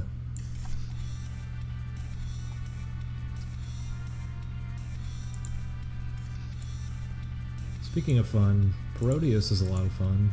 I'd like to play that again. Oh man, we went to an arcade that's not too far off from here. It's just called Family Arcade, and they had Miss World 96, also known as Miss World Nude 96. I don't know why they had that, especially at a place called Family Arcade. But they also had Parodius there. They had those machines set up that are just essentially MAME emulators. But typically I would fight against something like that because it's like, oh, it's not the actual hardware. But they had like a custom thing set up. It wasn't even a MAME emulator. One of them was the actual Neo Geo hardware with just like a custom thing shoved into it, so you could pick between different Neo Geo games. So you're on an actual Neo Geo setup playing every single Neo Geo game available to you. And it's like, okay, you know what, that's actually really cool. It's not an emulator. It is the actual hardware. It just has this in it. It was really, really cool having that as a thing that you could do. It was a lot of fun going there. We saw a lot of cool stuff there. Only thing I didn't like was, one, they would just randomly blast music on the radio, but not like just playing the radio in the back. They would play a song really, really loud, and then the song would end, and then just silence for 10 minutes, and then suddenly here's another song. It was really bizarre. But the other thing was, at nighttime, it became like a really competitive thing. Everyone was playing Marvel vs. Capcom 2 there, which typically I love that. I'm all about that. But there were people stealing like tokens from each other and everything too. There was I saw some guy set his cup of tokens down, and someone just went and grabbed his cup and walked away with it. It's like, what the fuck? Don't do that. So it wasn't the fun kind of environment I like for fighting games where everyone's really level-headed and has cool conversations and everything. It was just, everyone was all over the place, and it got really out of hand. I guess it's because I don't know. It was weird.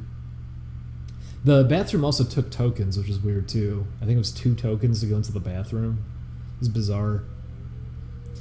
Some of the machines were vandalized too, which is too bad. There was carvings in front of the Mario Kart machine screen. It was a nice arcade though. It was fun. I would still rather go to round 1, but it was a fun little place. Also, we didn't spend all of our tokens. We only spent like we spent $20, and we only used like half of those tokens. We were there for 4 or 5 hours, so.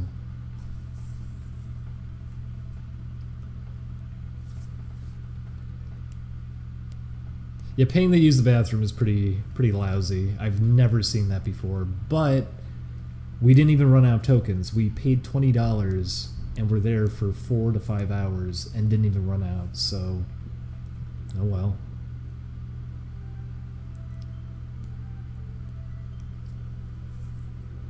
Yeah, Blinks has a really fun design. The weird evil smirk they kind of give him, I'd be okay with it if it didn't look the way it kind of did. Because his face normally looks fine. Also, I love the fact that his eyes glow in the dark. That's actually a really fun detail. Because the levels at the beginning are in the town at nighttime and everything. Which, by the way, those levels look really, really cool. Coupled in with that, too. That his eyes are glowing in the dark and everything, too. It's such a nice looking game. It really is a shame that it doesn't have that much to it.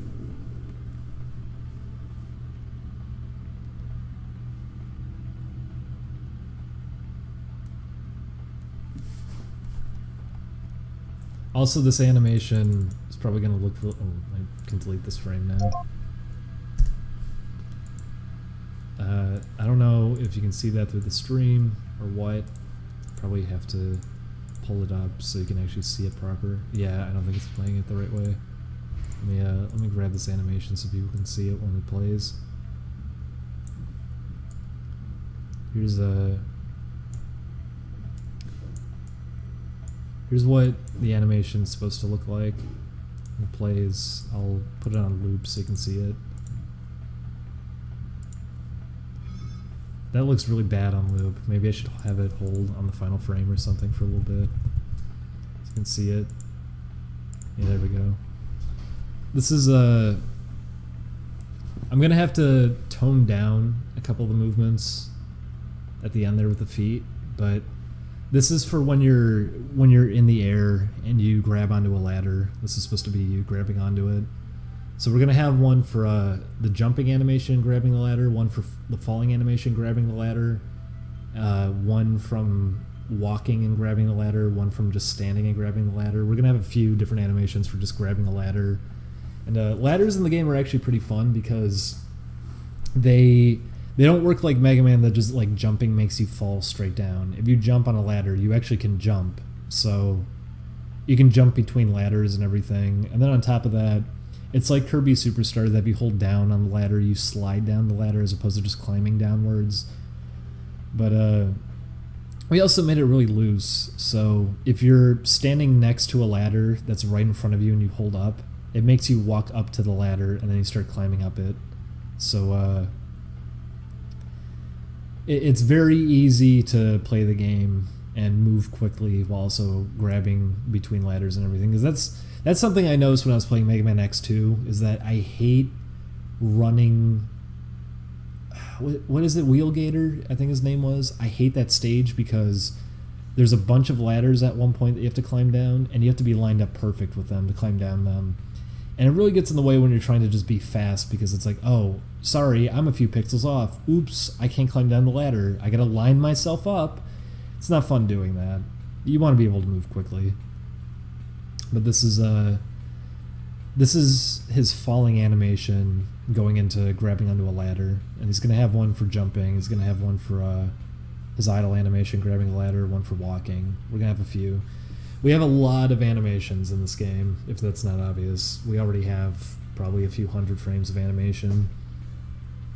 And a lot of it is just transitional frames between things. It's animations that aren't actually like animations. Like, if you look at a game like Mega Man X, for example, you have a standing animation, you have a walking animation. For Bippy, the way it works is you do have those core animations, which is how they're programmed in. So it's like, oh, you're holding right, okay, you're now in the walking animation. We have it set up that way, but the game will also use specific frames on those animations for easing in and out of them. So it's like, oh, you were standing and then you start walking, so it's going to play 6 frames of animation to kind of transition into the walking animation to make it look smoother. Oh, okay, you came out of walking to just start standing, so now it's going to play 6 frames to transition out of walking. Stuff like that. We have a lot of transitional animation, so all the movement feels a lot more clean, which is what this is, for example. You don't just grab the ladder abruptly. You have animations for grabbing onto the ladder. So there's a whole lot that has to get cleaned up. It is all pixel art too that we're doing for the game. That's also not for the sake of like, oh, because I love pixel art or something. It's actually for the sake of performance too. Storing alpha transparencies on top of all these different sprites, it would make the game perform less. Like it wouldn't be running as well. There'd be a lot more shoved into the memory. We wouldn't be able to be as high resolution as we are with all of that. We'd lose a lot of quality. I'd probably have to scale down a lot of the sprites and then scale them back up in game so that they'd be kind of blurry. But by doing it this way, we don't have to actually do that. We can just have everything look really clean, have a lot of animations and everything, have it run really well. So yeah, Bippy also looks very tubby on this one. I gotta fix that. Don't want any of that happening.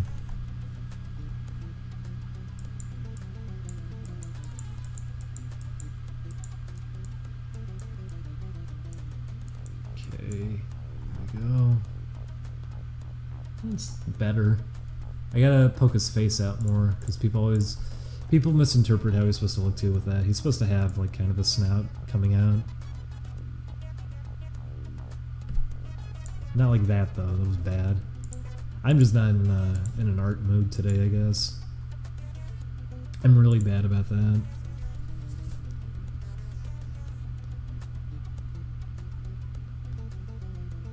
The backgrounds be pixels as well.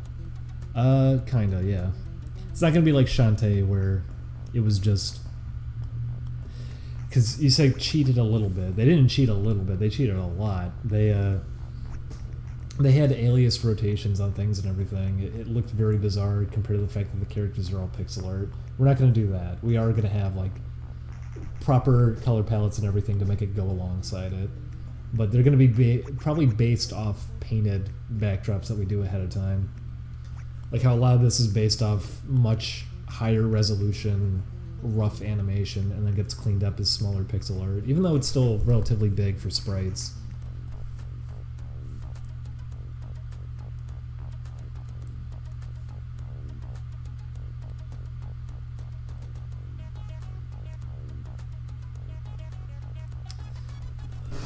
What did I get a message about? Where's my phone? A text message. Hang on. No. Matt, don't send me stupid photos, Matt.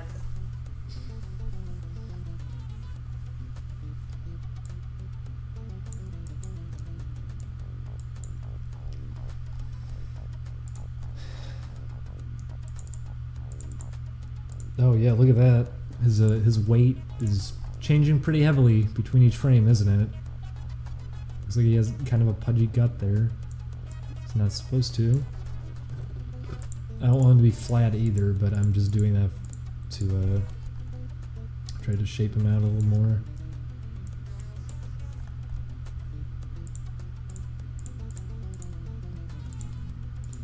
The other thing is that a lot of these frames of animation, like you can see how exaggerated and cartoony they kind of are.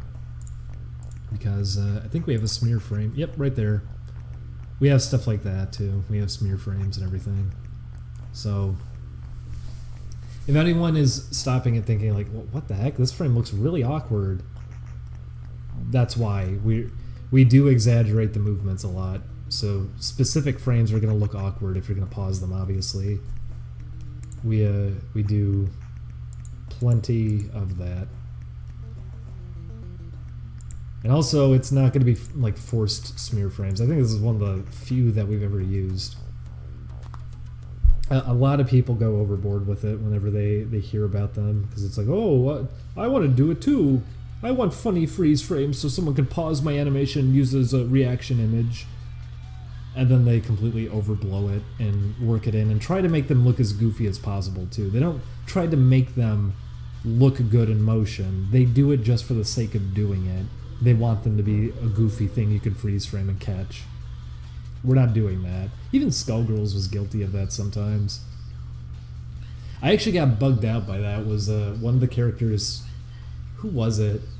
They're twiddling their fingers on the ground, but as they're doing it, they put little smears on each finger when it did it. And it's like, what are you doing? You don't need to do that. That just looks really awkward. Because it really stands out how exaggerated each one was too. Just, you can animate it. You can animate it the way it looks. You should be using smears when needed, when they can actually put a lot of emphasis on the motion, or if it really is like a swift motion, when it's just someone rolling their fingers, that doesn't need smears on each individual finger. That's just gonna look weird.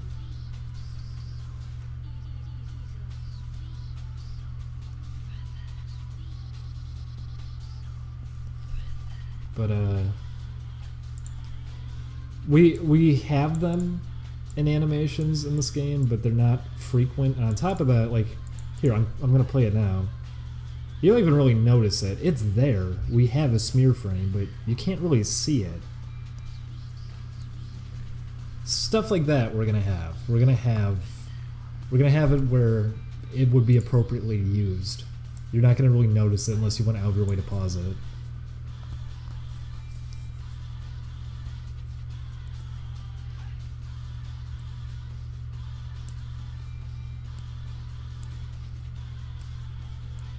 I know people like their funny smear blogs on Tumblr and everything.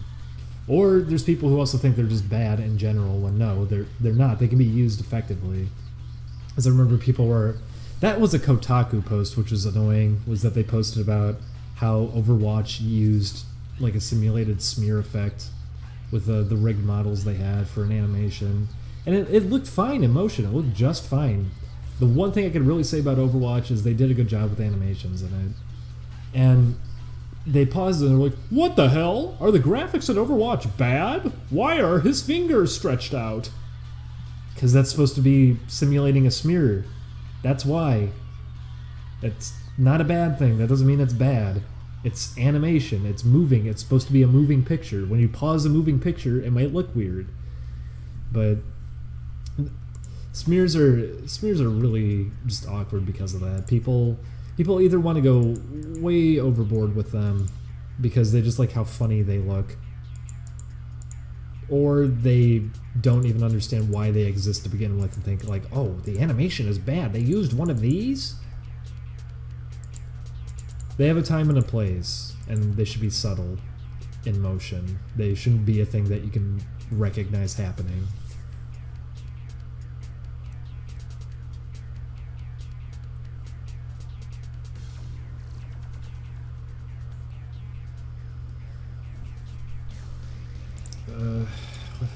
Let's see. Oh, I don't even get a user count anymore when I'm streaming through this. I think I might be wrapping up soon, just because I do have a busy day ahead and it's already 2:30 and we haven't eaten yet. And we got to figure out what's going to be cheaper, Carl's Jr., McDonald's, or what. Because I typically I don't want to spend too much money. We're trying to save, so. Does anybody know offhand if there's a special deal at Carl's Jr. right now? Because last time we went, they had a deal for what was it? It's 2 sandwiches and a drink for $5 or something. It was a good deal. I don't know if that would be cheaper than just going to McDonald's.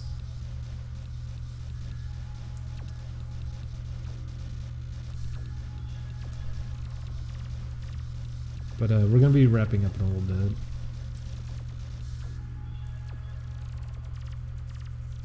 But first, I'm going to be reading everything I missed because I apologize for that earlier. I wanted to keep reading the donations, but I was losing track of what I was even trying to talk about because they're coming in. I'm really sorry for that. I don't want to... I want to be one of those guys, too, where they get like a huge donation and like, oh... cool. I don't want to pull one of those. So let's see everything I missed. I think that was the last one.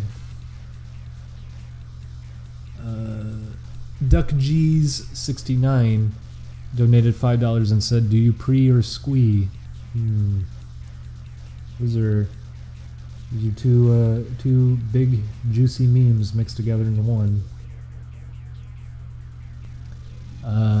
Supatan, like super tan, donated $5 and said, "Please use this to get more Curry House." No, believe me, I would love to get Curry House, but no, we really can't. We can't afford that kind of thing anymore. It will be budgeted appropriately, but thank you, Supatan, for the $5.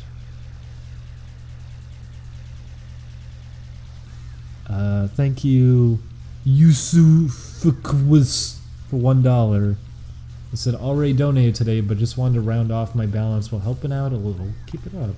Thank you, Yusufquis. Yusufquis. Yusu FCWS. I don't know how to say that. Well, thank you for the $1. Rat Daddy. How much is dinner for 2 at Curry House? Oh boy, like almost $40. It's very expensive. I think Sandra was even saying Sandra. I don't know which way. I'm sorry, I'm a fool. But she went a while back and was saying too, like, it's very expensive, but that's the thing with Curry House is it's very expensive, but it is absolutely, without a doubt, the best curry you're ever going to have in your life. It is amazing how good it is. It's why I fell in love with curry. It was that good. It was so good, but it is not cheap at all. To be fair, it's not just curry. If you're getting deluxe curry, if you're getting that, comes with soup. And if you're getting that with a drink, which is very, very filling, you could be full for the entire day off of that. It's about 20 for one person, so 2 people, about 40. It's a lot of money. But that is what it means. Is if me and Julian go, yes, we'd be spending about $40 on it. Not to mention Ubering out there to begin with, which is expensive. It's about $10 to Uber there and back. So it's very expensive to do. It was a thing that we're doing at least like once or twice a month if we're gonna go with anyone from the office. But yeah, about $40 for 2 people to eat there. Favorite food apart from curry? I like Chicago deep dish a lot, but I can't really have it out here.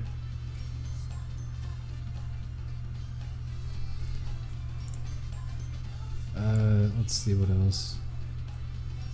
Thank you, Rat Daddy Joey, for $5. They said, get yourself a nice cheeseburger or something. Super excited for Bippy. Oh, it's gonna be a few years, but hopefully it'll be worth it when it comes out. I've been trying to do a lot with it. But thank you, Rat Daddy Joey, for $5. Nomad Boy donated 13 and said, buy yourself some pizza. Also, one last question. Do you like Dragon Quest or Dynasty Warriors? I like Dragon Quest. I don't really care for Dynasty Warriors. Also, I saw you sent... I played the first Dragon Warrior Monsters game on Game Boy Color way back. I bought it and was really excited for it and liked it a lot, actually, from what I remember. I haven't played it since I was younger, but I liked it a lot. And you sent the second one, which I never actually played, so I'm interested how that's going to be. I also remember when I was younger and I was using Beyond. That's why I knew about Space Station 13, is I played it way back when it first came out on Beyond. I was using Beyond since I was probably like 11, 12. I was really young using it. But there was a Dragon Quest, Dragon Warrior Monsters game on there. So it was that, but with, online play and everything. Oh my god, I loved it so much. I played it all the time. Obviously, it wasn't nice to look at because it was through Beyond, but it was pretty close to how it worked, and it was a lot of fun. I loved it. I played it all the time. It was so much fun. I love the designs a lot too in the whole Dragon Quest series. Just wow, really nice stuff. Thank you, Nomad Boy, for the 13 and the 7 and all the other money you gave. You've been a big help today.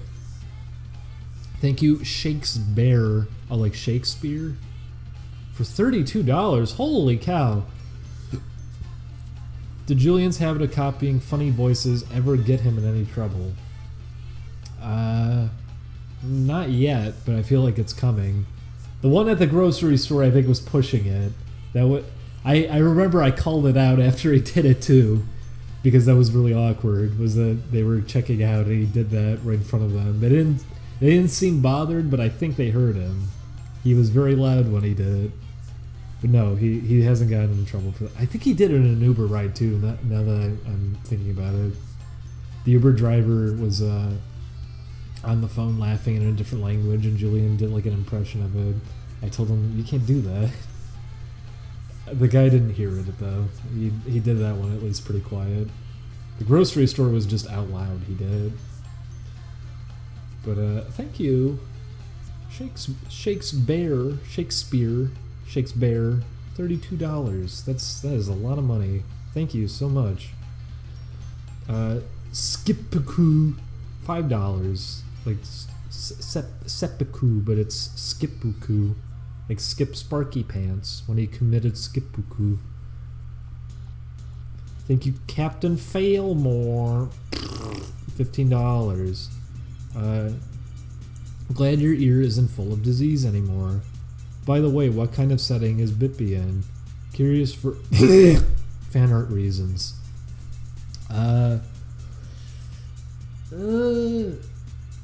It's kind of I don't know how to really describe it. It's a mix of things. The big thing with it is that it's I really like treasure games a lot, and treasure always has like really weird, just kind of enemies typically. So it's kind of, you know, Cave Story is kind of like that too. Cave Story had just sort of random enemies. Kirby too. You know, Kirby might be a good example in terms of like what kind of enemies and bosses are kind of be like how Bippy looks, sort of mixed too with I guess Beautiful Joe a little bit. How some of the bosses in that could look, not to that extent, obviously, but it's I don't really know how to pinpoint what I would say. It's just kind of being designed on the go.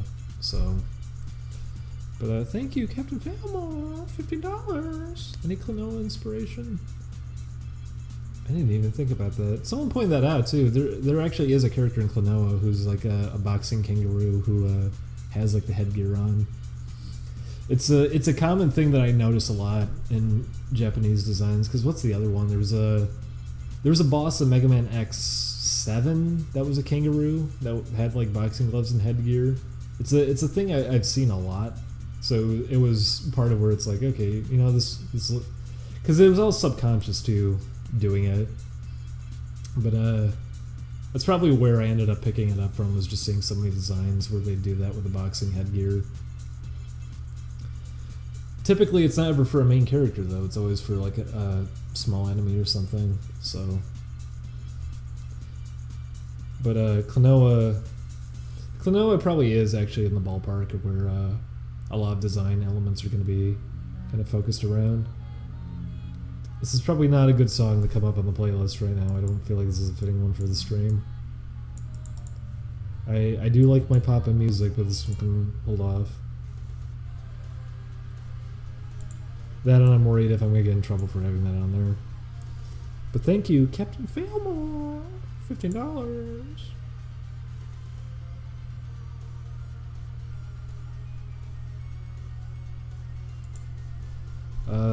Mr. Lofi. Whoa, mama.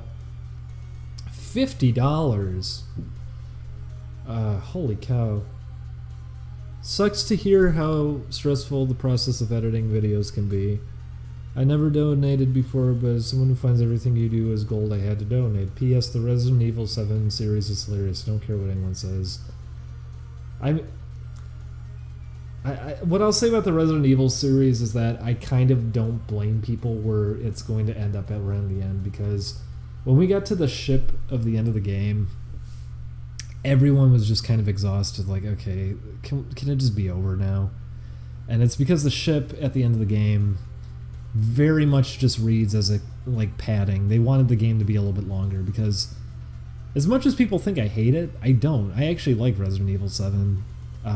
We were just making jokes about stuff a lot of the time, or making comments because this was our first time playing it, so you're going to be doing that naturally. You do it to yourself when you play. I've noticed that too, is that when you're watching a Let's Play, you see somebody like screw up a line, and you're like, oh, I didn't screw up like that when I played it. Then you go back and play it, and no, you start screwing up. It's that it doesn't register to you when you make mistakes like that, because you're playing the game yourself, and also time's going by pretty quick because you're playing the game, you're engaged, you're focused around it and everything, and because of that, it seems like it's not a big deal. Like, oh, yeah, so I took a couple deaths, whatever. But if you're seeing it recorded and everything and gets played back to you, it's like, oh, geez, no, this actually did take up a lot of time. It's a thing you don't notice when you're doing it by yourself, but when it's actually on camera and everything, it stands out a lot more. But the reason that's coming up is because Resident Evil 7, we played it for a while, but it didn't feel very long. And the end of the game, oh my god, it really was. It was padding. I know people are going to say, no, the ship has a purpose for the plot. not much of one. The story is not that deep and engaging in Resident Evil 7. As much as people kind of want to make it out to be, it really isn't. Resident Evil never really does have that great of a story to begin with anyways. It's not that deep. It's, they started doing a lot with characters, though, and throwing them all over the place with 6. Wesker had a son. Did you know that? Okay, well, they're throwing that out. They did do that, but now they threw it out. But, 7 doesn't have that complex of a plot to begin with, and a lot of it was like, okay, yeah, kind of expected that. Julian was saying it over and over again, too. He was saying, like, oh, the grandma's going to turn into a giant evil monster. What do you know?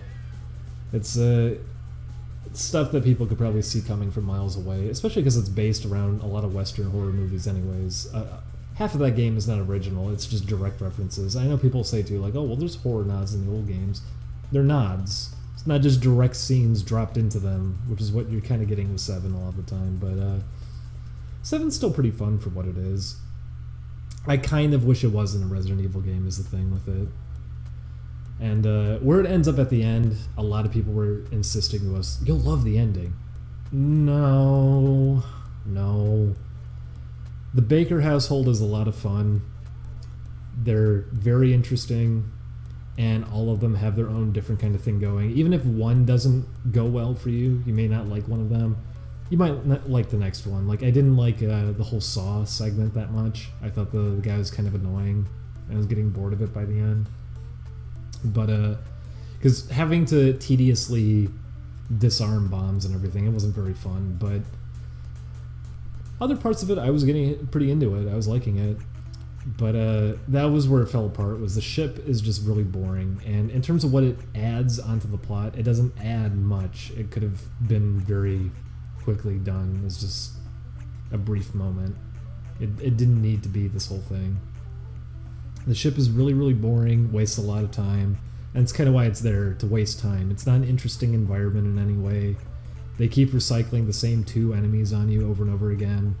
They just want to eat up your time with it. That's all there is to it. And the puzzles there aren't even really puzzles. It really is just point A to point B.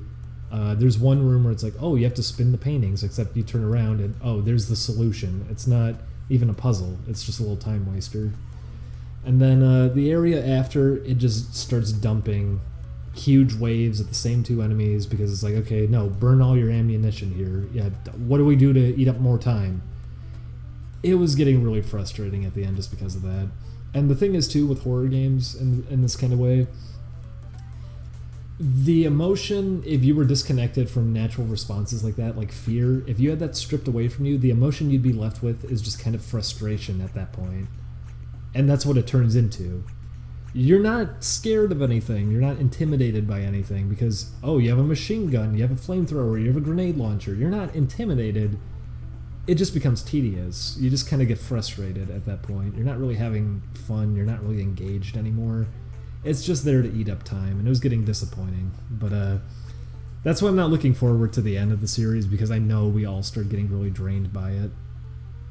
But it wasn't a long game. We did finish it. Did you guys pick Mia or Zoe? Well, that should be obvious. We picked Mia. There's no reason to pick Zoe. They don't flesh her out. They don't really flesh out Mia either, but it's your wife. I don't know why you wouldn't pick her.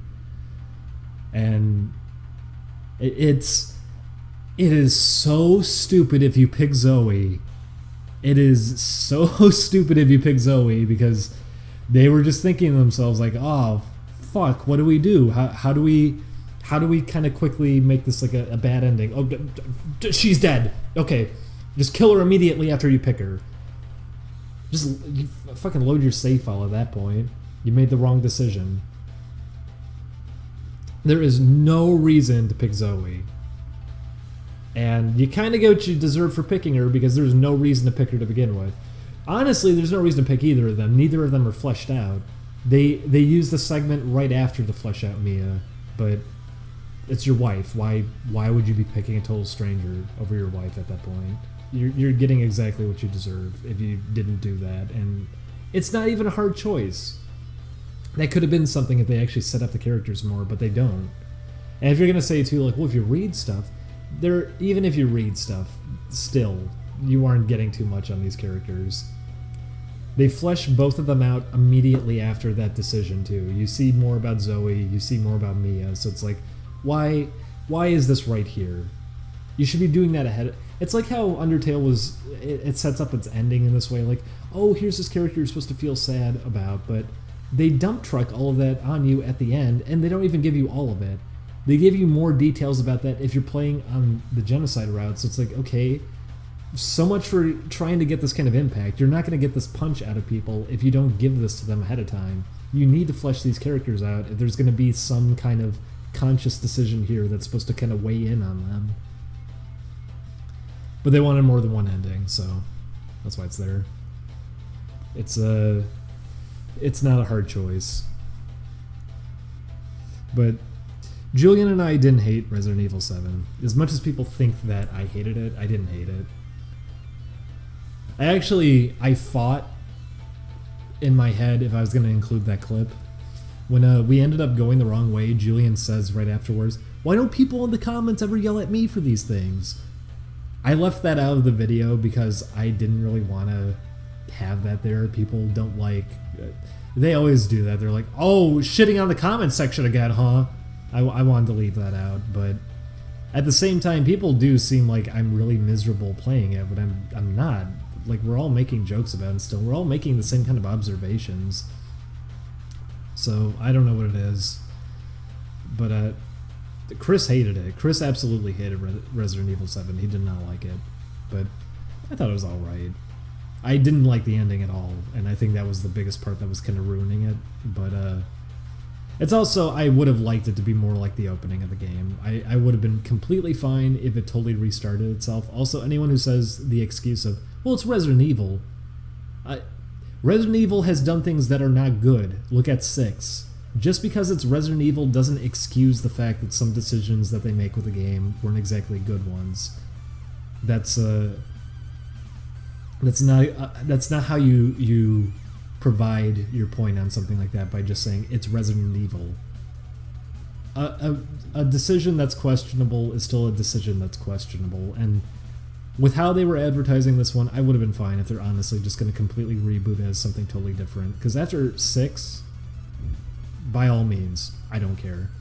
I would have liked that. It's a nice looking game, and if it was trying to be more of an atmospheric horror game and everything, I could have gone. I would have been down for that. I would have been fine with that. I don't hate it though. In the middle, I was getting into it. It's a good blend of everything around the middle of the game. Then the ending, it becomes just boring.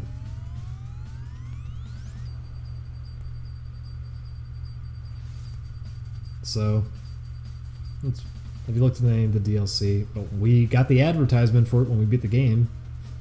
No, we're not going to do the DLC. I don't think any of us really want to play it again. That's the biggest thing I'll say about it too, to kind of just solidify how okay it is as a game.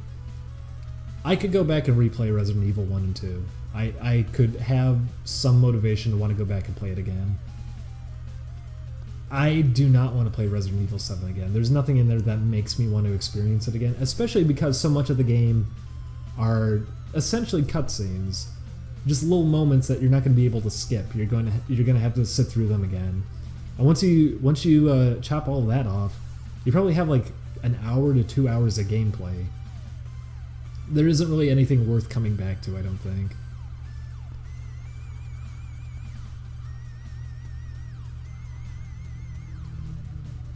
So, that's how I feel about it for anyone who's thinking like I hated it. I didn't. Julian and I both just thought it was okay, and both of us were kind of bummed where they ended up taking it, because I think both of us wanted a different game than how it ended up. And both of us also really didn't like the ending. That was a big thing. But I know for a fact Chris absolutely hated it. But I don't really blame people if they're gonna start hating the series around the end of it, because we do just kind of start becoming mopey with it. It's just becoming too boring to play through. But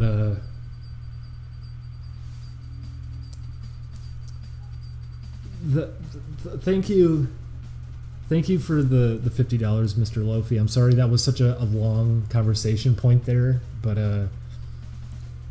if you're enjoying the series, like I'm at least happy for that, because I don't know what I could really do to salvage it. Sometimes I feel like it's gonna get people bothered.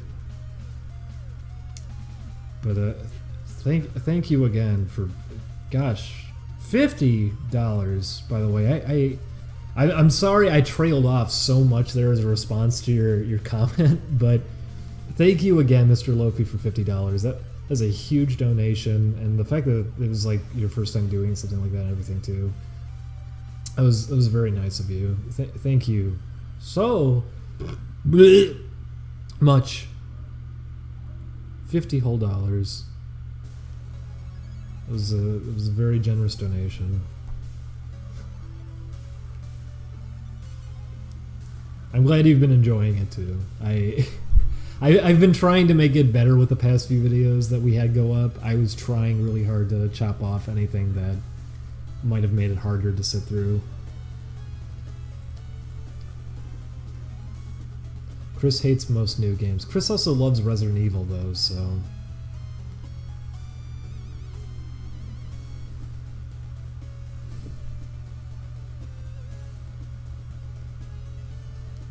Thank you, Lovely Lionheart, for $5. Their comment is just a little grinning face. Thank you, well, thank you, Lovely Lionheart. That was very lovely. It was a very nice $5. Did I mention Mr. Lofi donated $50? I think it was one of the biggest donations outside of Racist Bubba, who did 100.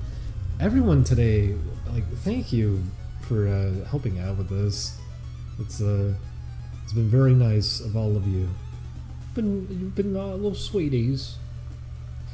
Gonna make a man cry. I'm gonna be editing something else too. That I'm not gonna really be talking much about what it is, but it's disconnected from Oni Plays. It's something else. So you're gonna see my editing pop up somewhere else soon too. So it was just for a video though. Oh, sorry to ask again, do you like Dragon Quest and Dynasty Warriors? I don't like Dynasty Warriors, but I do like Dragon Quest, and you were the one who sent Dragon Warrior Monsters too, right? Because I was talking about that. I really liked the first one. I played it a lot when I was younger. I never played the second one, so I was excited about that. Is that a ladder animation? It's an animation for grabbing the ladder, specifically out of jumping, and then we're going to have a few different animations based on if you're walking and grabbing the ladder, if you're standing. We have a lot of little transitional animations like that. Oh, I'll say that too, because I remember a while back I wasn't too thrilled about how the new Zelda was looking. I saw more of it now, and I'm much more interested in playing it. They've been doing a lot more to make it seem like it's going to be a better looking game. The early previews were just showing a barren, empty environment with it looked like, because of how poorly it was running too, it made it look like it was a clunky attempt at trying to imitate what Western RPGs do without really knowing how to do that. But after watching more videos of it now, it seems like they're understanding what they're doing a lot more, and it seems like there's plenty to interact with in ways that are going to actually be things you do more than once too. It seems like there's a lot more in there. I'm interested to play it now. It's not a thing I'm gonna just try out. It's something that I'd actually like to play now. I want to see how it'll turn out. I'm sure it'll be fine. I thought it was gonna be fine to begin with. I just didn't think it was gonna be something like completely mind-blowing with the fact that it's an open world Zelda game or anything. I just thought it'd be like, oh, it'd probably be an okay attempt at doing something like that. But now it seems like it might be a pretty decent attempt at it. It seems like it could be pretty fun. So I'm excited to try it out soon.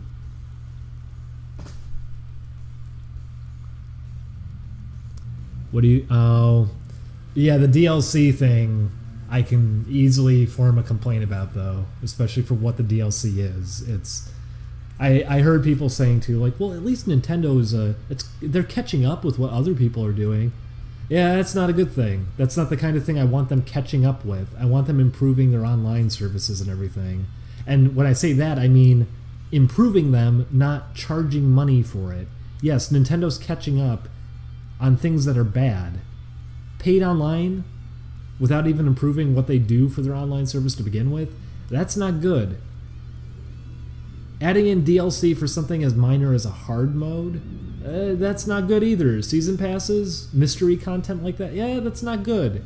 None of that's exactly good. Those aren't things I want them catching up with.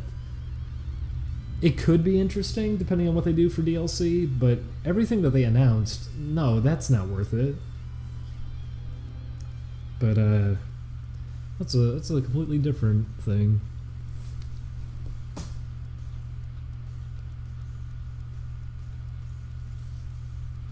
What's the original resolution for the Bippy Sprite? What is it? Is it a... Here, I can actually grab an area to figure it out. This is just look at this sprite. This is let's do that.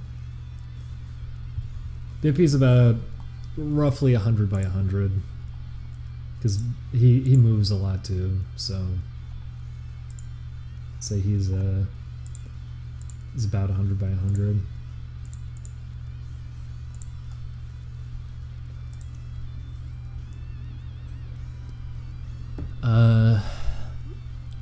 Let's get back to donations. Thank you, lovely Lionheart, for the $5. Thank you, KDow, 688. What an odd number. They said, you and Julian make a great team for character animation and pixel work. Keep it up. Oh, it was very nice of you. My throat's also starting to hurt. I guess I've been streaming too long. But thank you, KDow, for 688. I wonder why 688. It's a weird... Oh well. Thank you, Terry. Was that Terry Bogard? $5. You're my favorite of the Oni Play Super Mega Bunch. Don't say that. I really like watching the development of your game too. Oh, Terry. Terry Bogard said that, everybody. Thank you, Terry, for $5. Blagvarg. I actually like that name. Blagvarg. $5. They said, please eat XOXO. There's no XOXOs to eat. Thank you, Blagvarg. $5. Uzazu. I like that one too. Uzazu donated $8.12. It said, I wanted to make a nice even number. Thank you. You corrected the terror that KDow instilled with 688. Thank you, Uzazu. These are good names. Blagvarg and Uzazu. Thank you, Ramen Shaman. That's a good one too. Thank you, Ramen Shaman, for $10. They said, for that super sweet animation, stay beautiful. Thank you, Ramen Shaman. Oh, ramen would be good. Thank you, Ramen Shaman. Isabel Melhem donated $15 and said, you're one of my favorite people. You don't know that. You don't know that. Well, thank you, Isabel Melhem. Isabel Melhem. That's a name. Thank you, Hansi Gay. Hansi Gay again? $5, and they said, for your health. Oh, Hansi Gay. Thank you, Hansi Gay. And, I was gonna say, that's all the donations, but I just got one from Sea Bear and Jamal for $2. Anybody remember Sea Bear and Jamal? I got surprised by that. We went out a few months back with Tomar and a bunch of people, and why did that come up? Sea Bear and Jamal came up for some reason, and he remembered it. Why do people remember Sea Bear and Jamal? Where did that even air? I don't remember what channel it aired on. I don't remember when it aired. I feel like it was like 92, 94. It was really early 90s. I forget where it aired. It only aired for like a year. But I remember watching it a lot.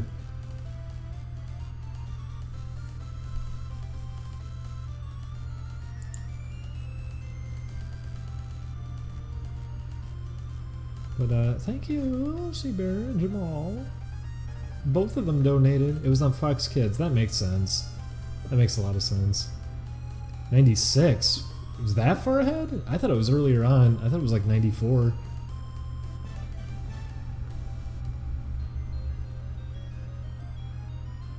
Along with Bebe's Kids.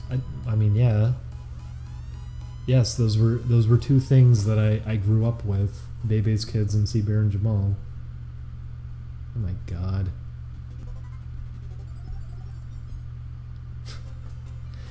I kind of want to watch Bebe's Kids again. I watched it with Julian because he'd never seen it before. It's not a good movie. It isn't, but I can't help it. I saw it so many times when I was younger. I want to watch it again. I can remember like every animation error in it too. And they had when it was on VHS, it had like the weird short before it that was about the Itsy Bitsy Spider. That one was really bad too. That was a really bad short. But I like the art style. I like the art style on Bebe's Kids. I wish it was a good movie. My favorite animation era is when they're running out of the building, the toy store or whatever, and it's all the kids are running, and then as they're all jumping up and down celebrating, they layered all these kids that are supposed to be behind them in front of them. So there's all these tiny children jumping all over them in front of the screen. And it looks really weird. And it wasn't like a little mistake either. It wasn't like, oh, well, they layered it wrong for one frame. No, it's layered wrong for the entire shot. For like 3 seconds, there's little children jumping on top of giant children. I don't know how you make that kind of mistake, but...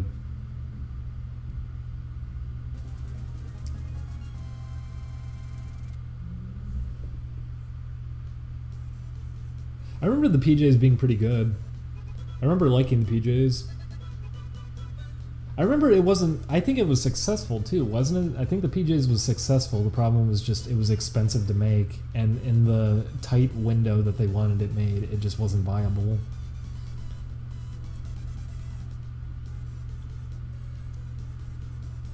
I guess I have to watch it again. I remember it being alright though.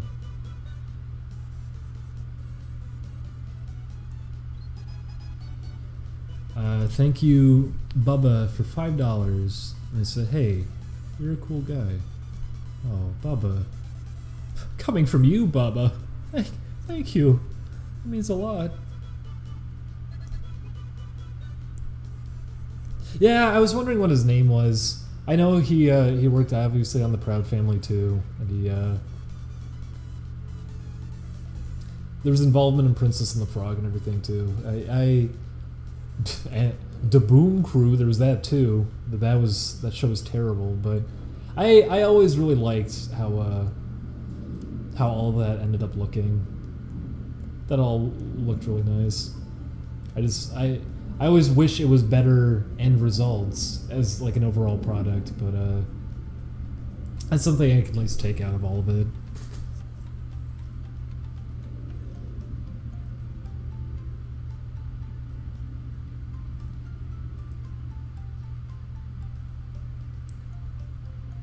He was on Wreck-It Ralph and Frozen too. Well, I'm not going to recognize it there because those are 3D movies, and that's not going to stand out in any way.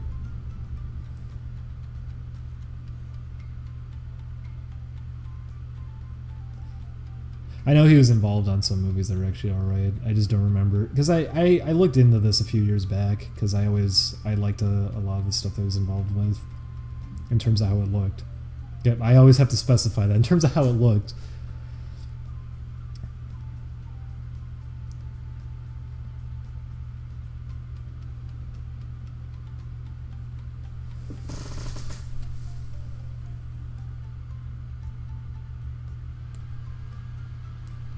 I liked Princess and the Frog too. Our roommate who was here before he threw the big fit and just decided to get us off the lease for no reason, ran away. He said he hated the Princess and the Frog with like a burning passion, and when we were trying to ask him about like, okay, well, we could understand someone maybe just not liking it that much, but hating it, we were me and Julian were trying to figure it out. Like, why do you hate it? Like, what's making you hate it? And all he kept saying was like, well, there's a snake in the movie and the snake gets abused. And he just kept bringing that up. And it's like, that's it? It's your basis for hating it? So, it was weird. I can get why people wouldn't like that movie, though, but I thought it was fine. I had fun with it. I'm sad that that's just going to be it. That's going to be the last kind of 2D thing they end up doing.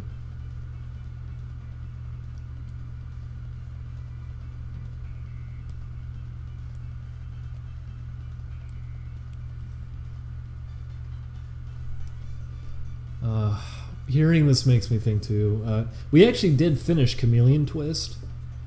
We just didn't upload the final part of it. But Chameleon Twist is a really fun game. I kind of want to pick up a Japanese copy of it so we can play the Japanese one and just do it again, because the Japanese one is a completely different game. All the levels are laid out differently. There's actual unlockable content. Like, there's 2 characters you can unlock. And the way that you unlock them too, you fight them in like the versus mode that they had in the game, but with a computer fighting you. The versus mode lets you turn on computer opponents. There's all these things that are in the Japanese one, but not the American one, and I don't get it. The Japanese Chameleon Twist is actually a pretty decent game, and then they dumbed it down for the American release, and I really don't get it. It's really, really bizarre to me. Have you played 2? Yeah, I played 2. I played both of them. 2, they changed the designs of the chameleons for America because I think people were pointing out, like in American magazines, like, well, they don't look like chameleons. So they made them look more like chameleons for America. But the Japanese one has the original models and everything. And that game, from what I remember, is exactly the same in both releases. You know what? Chameleon Twist 2 has a battery pack in the cartridge and actually saves your file on there. I forget if Chameleon Twist 1 did that or not. I think it did. I think both actually had batteries in them. All I know is that studio went under after 2, which is too bad. It was a fun idea for a game, and it's completely original too. Like, it's its own original concept, controlling a tongue with the analog stick and everything. No one's really done something like that again, and it's cool. It's a cool idea. It was a lot of fun. They obviously could have done more with it, but for what it was a fun game. It's a shame that they only did 2 of them. I would have liked to have seen more out of it. Oh, thank you, Pompeii, Italy. $10. Pompeii, Italy. Is it Pompeii? Is it Pompeii? Pompeii? Is it Pompeii, Italy? Is that it? Okay. Pompeii, Italy. Thank you for $10. They said, love your work. Also, Bippy's floppy ears. He's a cool dude. Oh.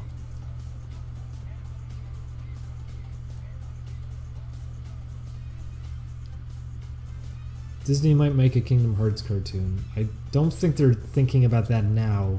Way back, they were throwing around the idea of doing that. And it was really popular with test audiences, apparently, but they just didn't end up doing it. Maybe because it might have been licensing hell. I'm not sure. It would have been wildly successful if they did that, though. That would make them so much money if they did that. Oh, thank you, Tea with Cora, $5. They said, Bippy is a cutie. Cheers. Oh, thank you.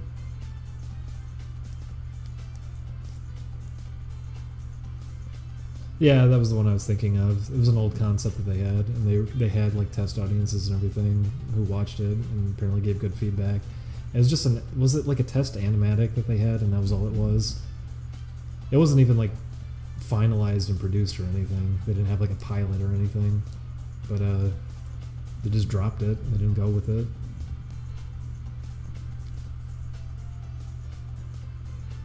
I am a little bit confused why people still support Disney at this point, because it doesn't...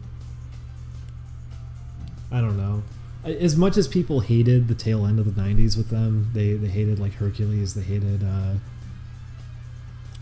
I guess Tarzan wasn't a flop or anything, it did alright. But Hercules, I remember people hated a lot.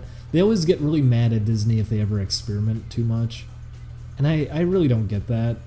Because it was interesting, we watched a documentary about Walt Disney a while back, and we're getting to hear about things like that. We're getting to hear about how just, you know, which, by the way, this was a good documentary about Disney. This isn't like a biased one coming from Disney itself to paint him up as a good guy or anything. This is actually in the middle, so you were getting to hear everything from everyone. There was no like gun pointed at anyone's head. You get to actually hear everything. So it was actually really informative and interesting. And early on, people were actually very open to just criticizing how Disney movies were written and structured and everything. And I kind of miss that. Cinderella apparently didn't get that great a reception from critics, even though like people want to see it and everything. And I don't think it really deserves it, because I think that's one of the messier animated Disney films. It's really underwhelming.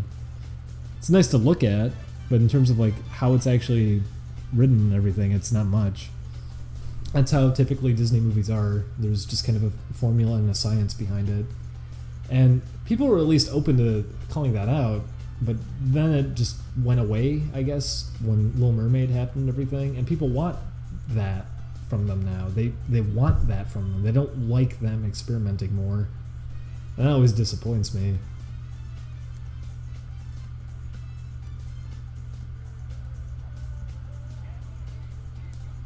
But thank you, Silly Laney again, Silly Lanny. $10. Here you go, sweet baby boy. Oh, thank you, Silly. What time is it? It's 3. Okay, I think I really do need to wrap up now, because I do need to finish editing something for someone else today. But thank you everybody for watching, and everybody who donated. Thank you so much. Holy cow, that much? Oh my god. Okay, thank you everybody who donated today. Holy guacamole. Are you 570? Really? Holy cow. Oh my god. Wow. Is that enough for rent? We might be alright for the month. Oh my god. Thank you, everybody. Holy cow. I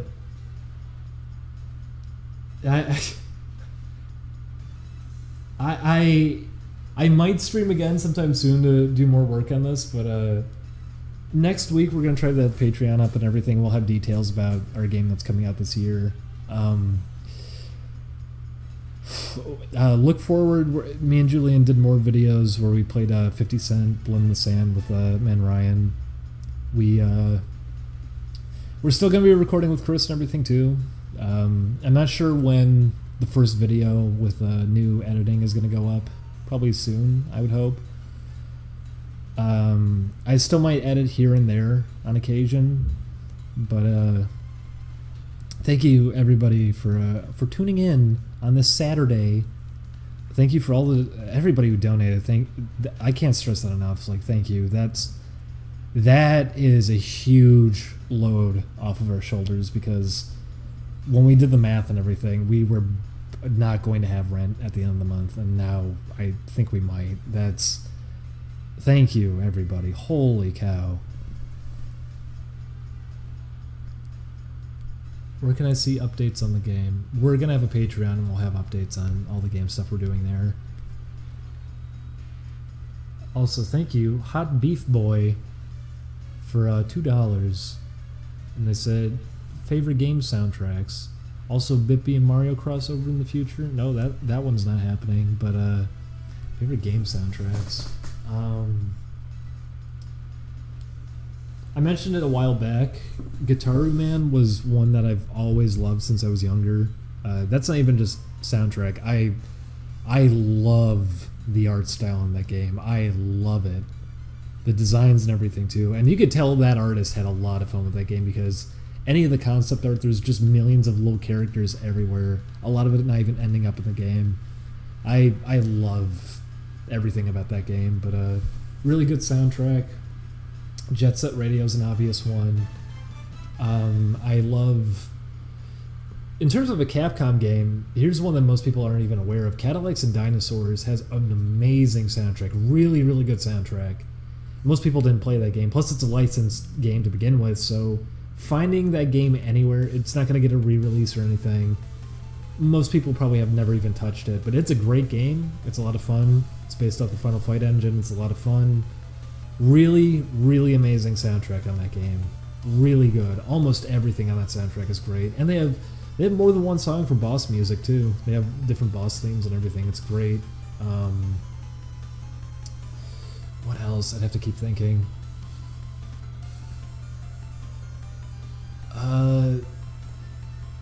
Street Fighter 3 is probably an obvious one. And when I say that too, I'm referring to Second Impact and Third Strike. Both of them have really good soundtracks. This one I'm playing right now is actually from a pretty good one. Okay. Now my voice is giving out for sure. This is a Battlemania 2. Really, really amazing soundtrack, pushing the Genesis hardware. I was also really excited to see at the office that there's a copy of it there. I want to play it for sure at some point. Really cool game. Really good soundtrack. What else? I have to think. There's so many. I mean, the playlist that's been going this whole time has a lot of it that I really like. Here's a good one. Donkey Kong Country is probably one of the best soundtracks of all time. 1 and 2. I'd say, you know what? I might even say 2 is better than 1 soundtrack, but both of them are just really, really good. Really good soundtracks. You could listen to any of them and be pretty into it. We might be playing 2 at some point. I'd love to, and apparently Chris loves 2, so we might play that at some point. But thank you again, Hot Beef Boy, for $2. Thank you, Gaggy Cagnew, for $10 and said, "We'll donate to your Patreon once it's up." Oh, you don't have to if you already gave the $10. I mean, that's helpful enough. But if you want, I guess. But thank you for $10, Gaggy Cagnew. If you do back the Patreon, you'll be getting a lot of updates on the game stuff that we're doing, because I'm still gonna do streams too here and there. And if I stream, it's gonna be open to everybody. We're not gonna have like private streams. I don't think we're gonna have open streams for people to see game development and everything. But we're gonna be posting updates and like gameplay footage and everything to the Patreon once we have it going. So backing it means you get to see a whole lot of that and stay informed. I'm gonna see too if I can actually generate game keys for everyone who backed the Patreon on a specific tier. I'm thinking like our second tier, if you back it, we can get you a copy of the game on launch. But I have to read into the terms and guidelines that Valve has set for generating game keys, because I know they're weird about that kind of thing too. You have to generate them too manually. You don't just get them for free. You have to generate them and type in why you're generating keys. So I have to look into that, but if we can, it'd be nice to be able to do that, is hook everybody up with a copy of the game when it releases, if they back the Patreon. Oh yeah, Neverhood. How did I not think of that? Neverhood and Skull Monkeys both have amazing soundtracks, and I listen to them all the time. We're going to play Skull Monkeys at one point. Thank you, Wimp. Wait a second. I'm on to you, Wimp. I know who you are. Donated $18. Had to hit the big 600. Yeah, okay. Likely story. A likely story. The new Doom has a good soundtrack. I don't know if I'd agree with that one. I didn't actually mind his work on the new Killer Instinct. I don't really like it in the new Doom from what I've heard. Maybe there's some songs I just didn't hear, but it felt like it was kind of missing. I felt that way about Killer Instinct too. Maybe I just have to listen to more of it. But I like that the original Doom's music is influenced by older heavy metal, and the new one seems to be kind of missing that. It's mixing where electronic music is kind of at right now, on top of later heavy metal, trying to sound a lot more like extreme than feels appropriate. I gotta listen to more of it, I guess. But The new Killer Instinct soundtrack, I've heard more from it, and there's songs in it I actually do like a lot. I like the new theme that they did for Orkin and TJ Combo a lot. TJ Combo's new theme is legitimately a pretty good song. I like it a lot. I was glad that they did vocal songs like that too, to match up with the old games.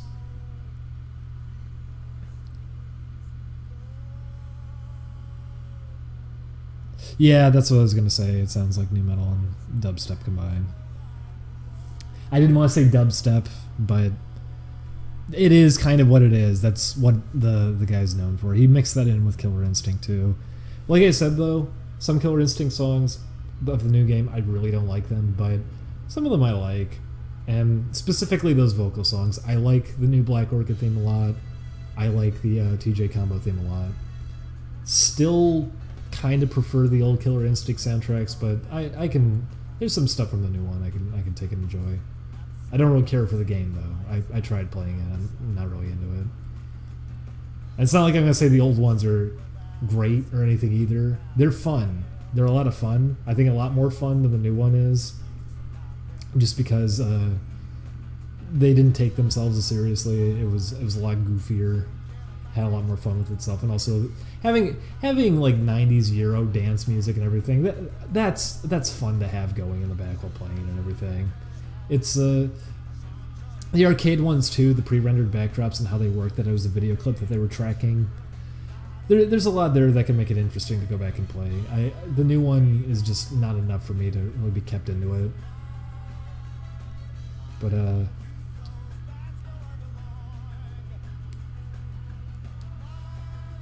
Thank you everybody for donating. Thank you everybody. 600. Holy guacamole. I unironically love the Sonic R soundtrack. I do too. It doesn't suit the game, but I don't care. It's a good soundtrack. He, what's his name? I'm trying to remember. He did some of the songs in Jet Set Radio. He did one of my favorites in the original Jet Set Radio. He did Everybody Jump Around. I like that one a lot. He did all of that, and Sonic R sounds like, yes, it doesn't match the game. Yes, Sonic R also isn't that good of a game to begin with. It's a buggy mess and it's not very fun, but it is good music. If you strip it off of that and you put to something else, it'd be a great soundtrack. It'd be just fine. It's fun music. It's good. I like it. When's the next episode of Resident Evil 7 coming out? I have no idea. I don't know. I don't know what's up with the scheduling right now. I don't know what's going to be coming up next. We'll see.